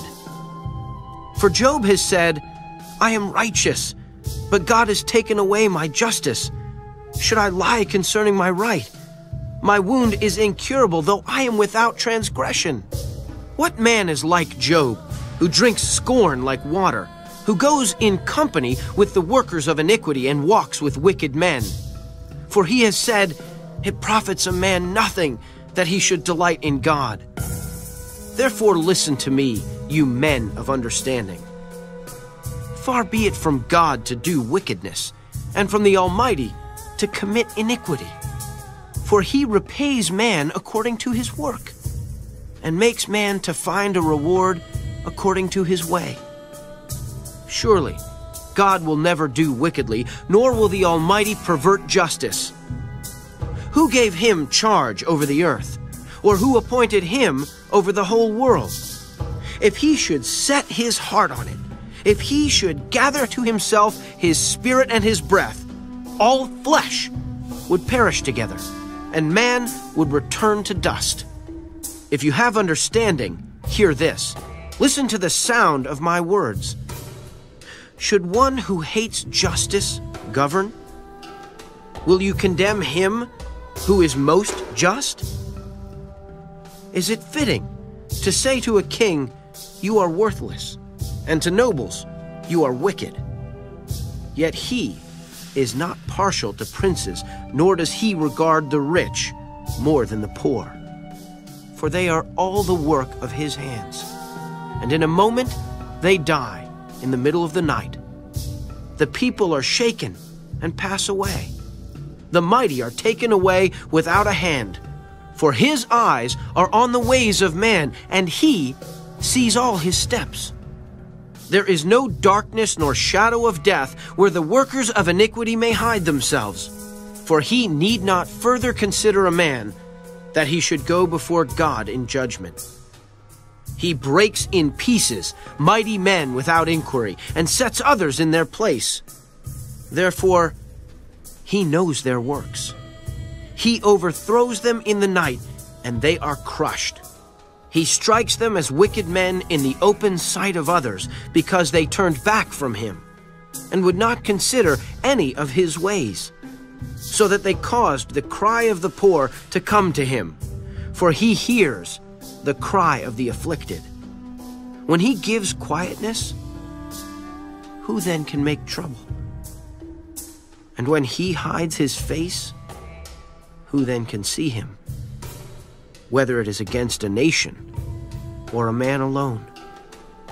That the hypocrite should not reign, lest the people be ensnared. For has anyone said to God, I have borne chastening, I will offend no more. Teach me what I do not see. If I have done iniquity, I will do no more. Should he repay it according to your terms just because you disavow it? You must choose and not I. Therefore speak what you know. Men of understanding say to me, wise men who listen to me. Job speaks without knowledge. His words are without wisdom. Oh, that Job were tried to the utmost, because his answers are like those of wicked men. For he adds rebellion to his sin. He claps his hands among us and multiplies his words against God.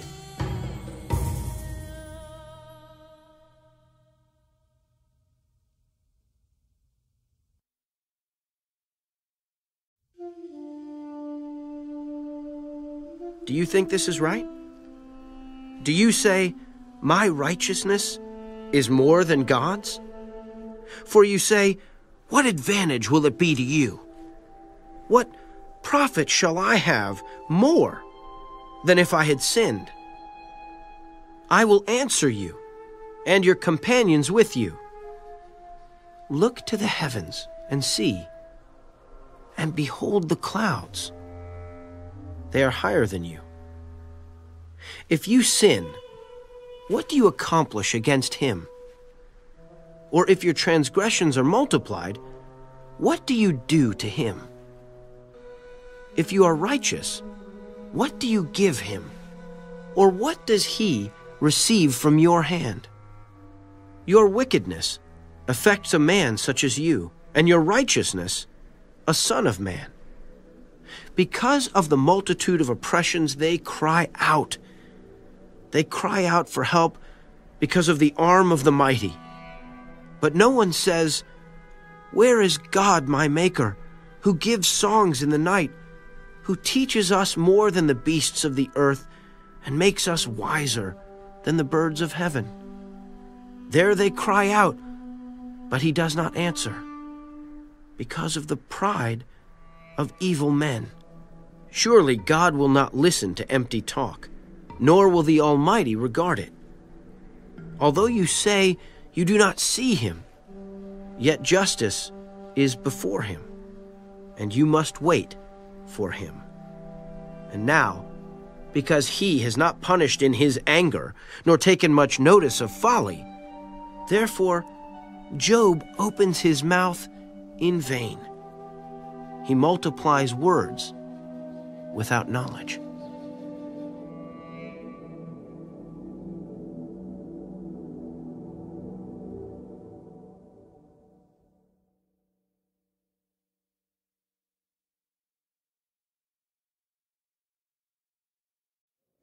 Elihu also proceeded and said, Bear with me a little, and I will show you that there are yet words to speak on God's behalf.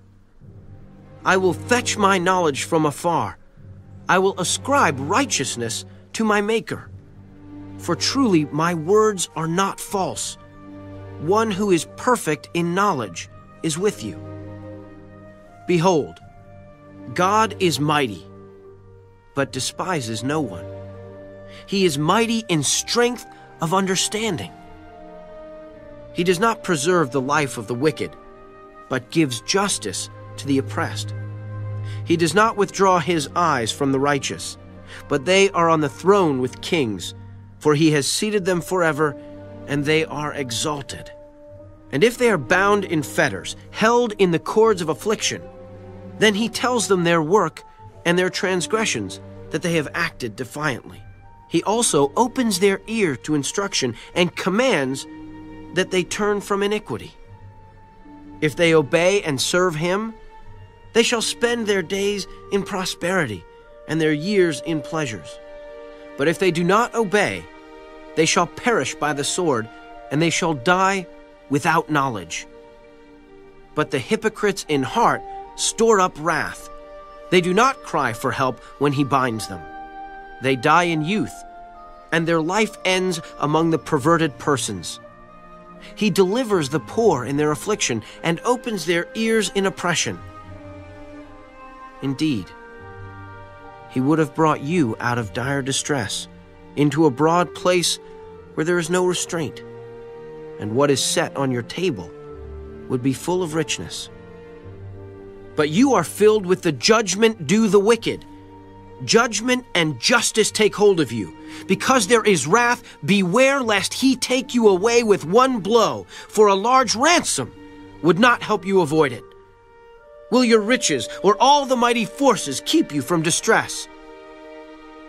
Do not desire the night when people are cut off in their place. Take heed. Do not turn to iniquity, for you have chosen this rather than affliction. Behold, God is exalted by his power. Who teaches like him? Who has assigned him his way, or who has said, you have done wrong? Remember to magnify his work, of which men have sung. Everyone has seen it. Man looks on it from afar. Behold, God is great, and we do not know him. Nor can the number of his years be discovered. For he draws up drops of water, which distill as rain from the mist, which the clouds drop down and pour abundantly on man. Indeed, can anyone understand the spreading of clouds, the thunder from his canopy? Look, he scatters his light upon it and covers the depths of the sea. For by these he judges the peoples. He gives food in abundance.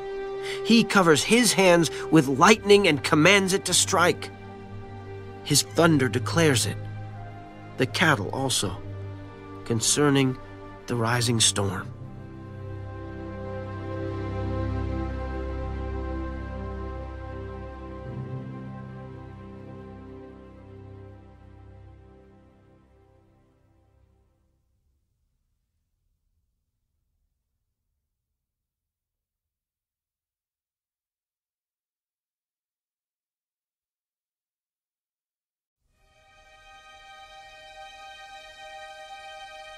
At this also my heart trembles and leaps from its place. Hear attentively the thunder of his voice and the rumbling that comes from his mouth. He sends it forth under the whole heaven, his lightning to the ends of the earth. After it, a voice roars. He thunders with his majestic voice, and he does not restrain them when his voice is heard. God thunders marvelously with his voice. He does great things which we cannot comprehend. For he says to the snow, "Fall on the earth." Likewise, to the gentle rain and the heavy rain of his strength, he seals the hand of every man, that all men may know his work. The beasts go into dens and remain in their lairs. From the chamber of the south comes the whirlwind, and cold from the scattering winds of the north. By the breath of God, ice is given, and the broad waters are frozen. Also with moisture, he saturates the thick clouds. He scatters his bright clouds, and they swirl about, being turned by his guidance, that they may do whatever he commands them on the face of the whole earth. He causes it to come, whether for correction, or for his land, or for mercy. Listen to this, O Job. Stand still and consider the wondrous works of God. Do you know when God dispatches them and causes the light of his cloud to shine? Do you know how the clouds are balanced? Those wondrous works of him who is perfect in knowledge. Why are your garments hot when he quiets the earth by the south wind? With him have you spread out the skies, strong as a cast metal mirror? Teach us what we should say to him, for we can prepare nothing because of the darkness. Should he be told that I wish to speak? If a man were to speak, surely he would be swallowed up. Even now, men cannot look at the light when it is bright in the skies, when the wind has passed and cleared them. He comes from the north as golden splendor. With God is awesome majesty. As for the Almighty, we cannot find him. He is excellent in power, in judgment, and abundant justice. He does not oppress. Therefore, men fear him. He shows no partiality to any who are wise of heart.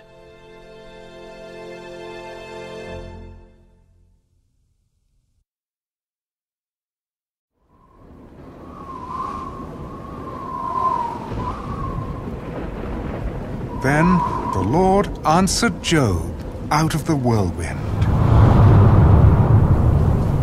Who is this who darkens counsel by words without knowledge? Now prepare yourself like a man. I will question you, and you shall answer me. Where were you when I laid the foundations of the earth? Tell me, if you have understanding. Who determined its measurements? Surely you know. Or who stretched the line upon it? To what were its foundations fastened? Or who laid its cornerstone when the morning stars sang together and all the sons of God shouted for joy? Or who shut in the sea with doors when it burst forth and issued from the womb? When I made the clouds its garment, and thick darkness its swaddling band.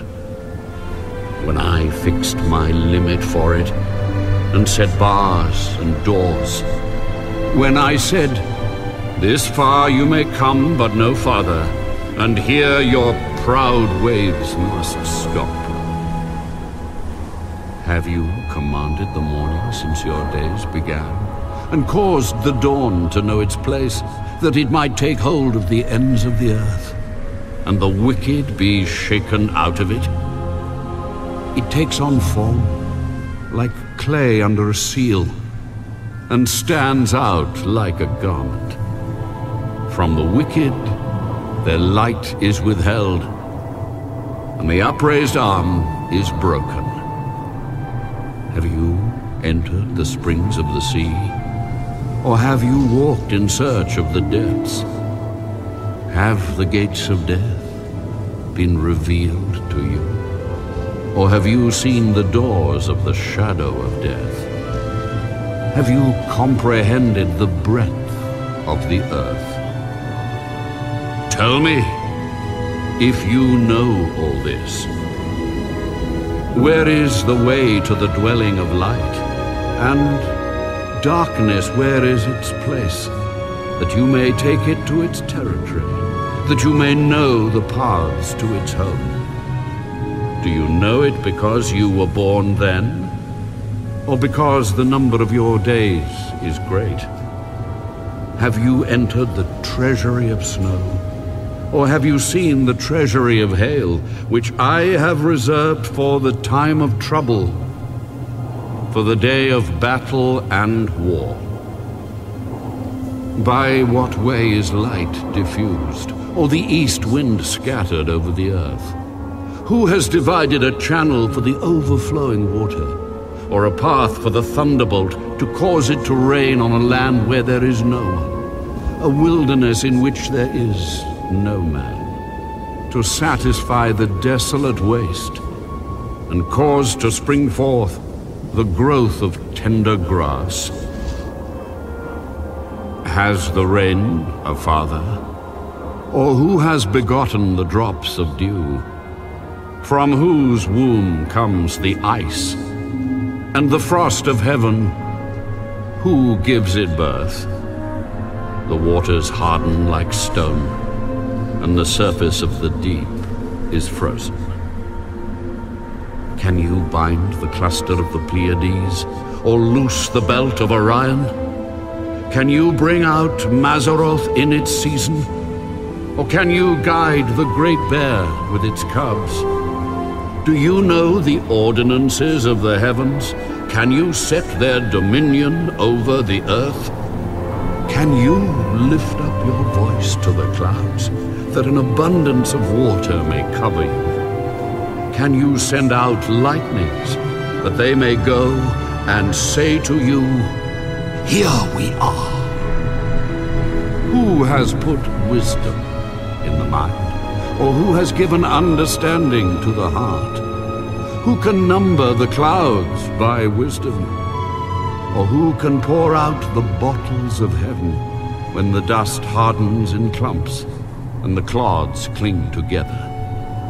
Can you hunt the prey for the lion, or satisfy the appetite of the young lions when they crouch in their dens or lurk in their lairs to lie in wait? Who provides food for the raven when its young ones cry to God and wander about for lack of food?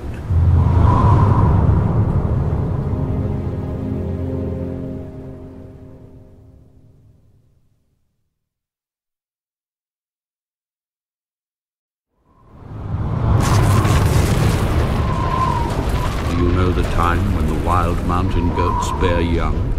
Or can you mark when the deer gives birth? Can you number the months that they fulfill? Or do you know the time when they bear young? They bow down, they bring forth their young, they deliver their offspring.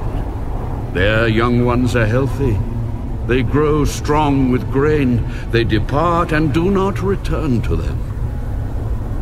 Who set the wild donkey free? Who loosed the bonds of the onager, whose home I have made the wilderness, and the barren land his dwelling? He scorns the tumult of the city. He does not heed the shouts of the driver. The range of the mountains is his pasture, and he searches after every green thing. Will the wild ox be willing to serve you? Will he bed by your manger? Can you bind the wild ox in the furrow with ropes? Or will he plow the valleys behind you? Will you trust him because his strength is great? Or will you leave your labor to him? Will you trust him to bring home your grain and gather it to your threshing floor? The wings of the ostrich wave proudly, but are her wings and pinions like the kindly stork's? For she leaves her eggs on the ground and warms them in the dust. She forgets that a foot may crush them, or that a wild beast may break them.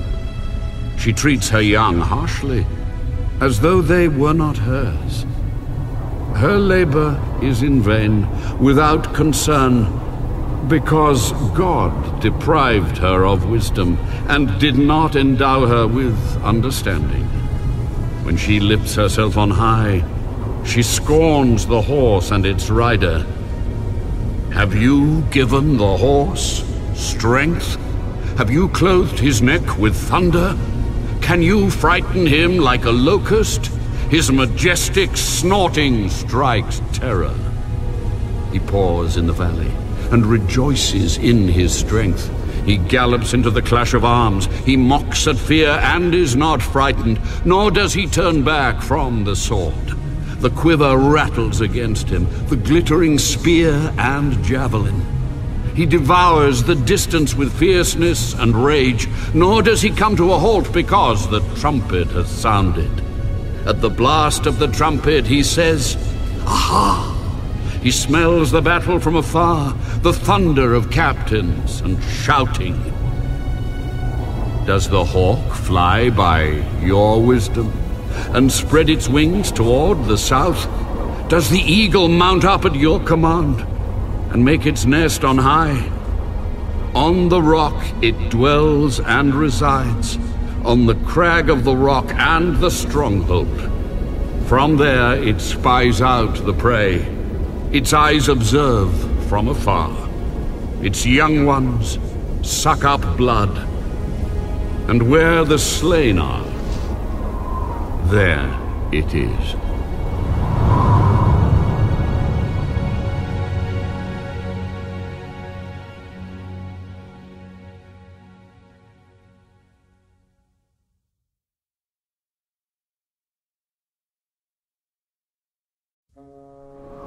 Shall the one who contends with the Almighty correct him? He who rebukes God, let him answer it. Then Job answered the Lord, Behold, I am vile. What shall I answer you? I lay my hand over my mouth. Once I have spoken, but I will not answer. Yes, twice, but I will proceed no further. Then the Lord answered Job out of the whirlwind. Now prepare yourself like a man. I will question you, and you shall answer me. Would you indeed annul my judgment? Would you condemn me that you may be justified? Have you an arm like God? Or can you thunder with a voice like his? Then adorn yourself with majesty and splendor, and array yourself with glory and beauty. Disperse the rage of your wrath. Look on everyone who is proud, and humble him. Look on everyone who is proud, and bring him low. Tread down the wicked in their place. Hide them in the dust together. Bind their faces in hidden darkness. Then I will also confess to you that your own right hand can save you. Look now at the behemoth, which I made along with you. He eats grass like an ox. See now, his strength is in his hips, and his power is in his stomach muscles. He moves his tail like a cedar. The sinews of his thighs are tightly knit. His bones are like beams of bronze, his ribs like bars of iron. He is the first of the ways of God. Only he who made him can bring near his sword. Surely the mountains yield food for him, and all the beasts of the field play there. He lies under the lotus trees in a covert of reeds and marsh. The lotus trees cover him with their shade. The willows by the brook surround him. Indeed, the river may rage, yet he is not disturbed. He is confident though the Jordan gushes into his mouth, though he takes it in his eyes, or one pierces his nose with a snare.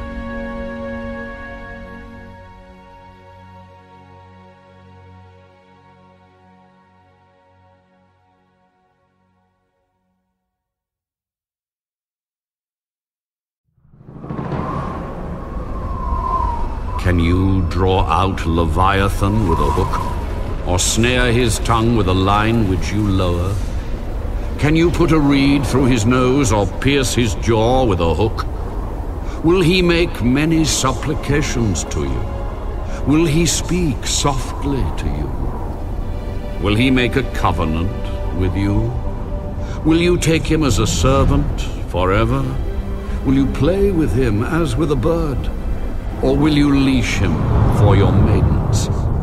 Will your companions make a banquet of him? Will they apportion him among the merchants? Can you fill his skin with harpoons, or his head with fishing spears? Lay your hand on him. Remember the battle. Never do it again. Indeed, any hope of overcoming him is false. Shall one not be overwhelmed at the sight of him? No one is so fierce that he would dare stir him up. Who then is able to stand against me? Who has preceded me that I should pay him? Everything under heaven is mine. I will not conceal his limbs, his mighty power, or his graceful proportions.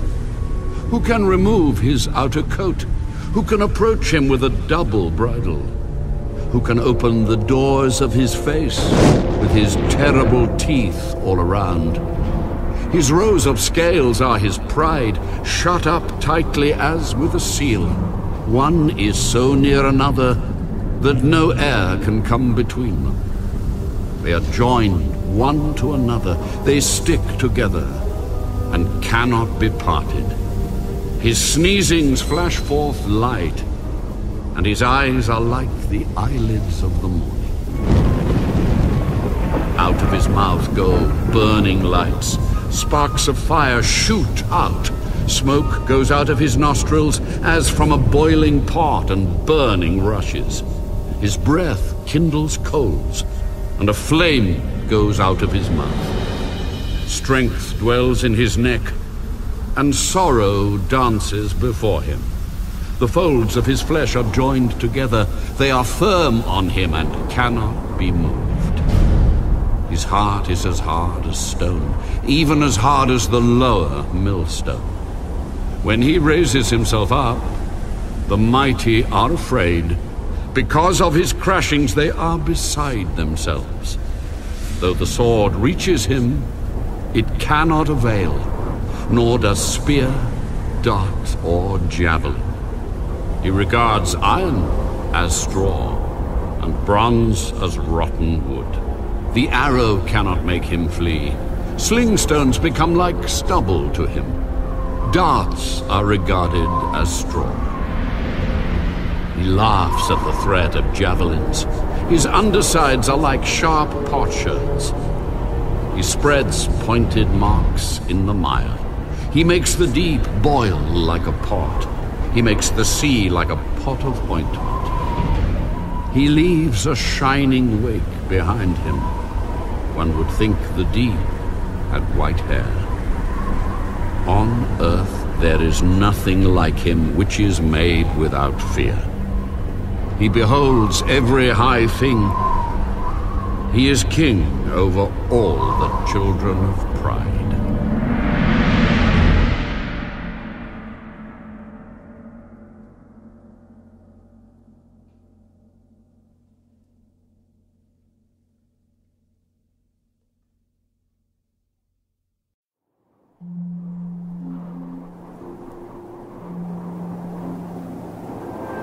I know that you can do everything, and that no purpose of yours can be withheld from you. You asked, who is this who hides counsel without knowledge? Therefore I have uttered what I did not understand, things too wonderful for me, which I did not know. Listen, please, and let me speak. You said, I will question you, and you shall answer me. I have heard of you by the hearing of the ear, but now my eye sees you.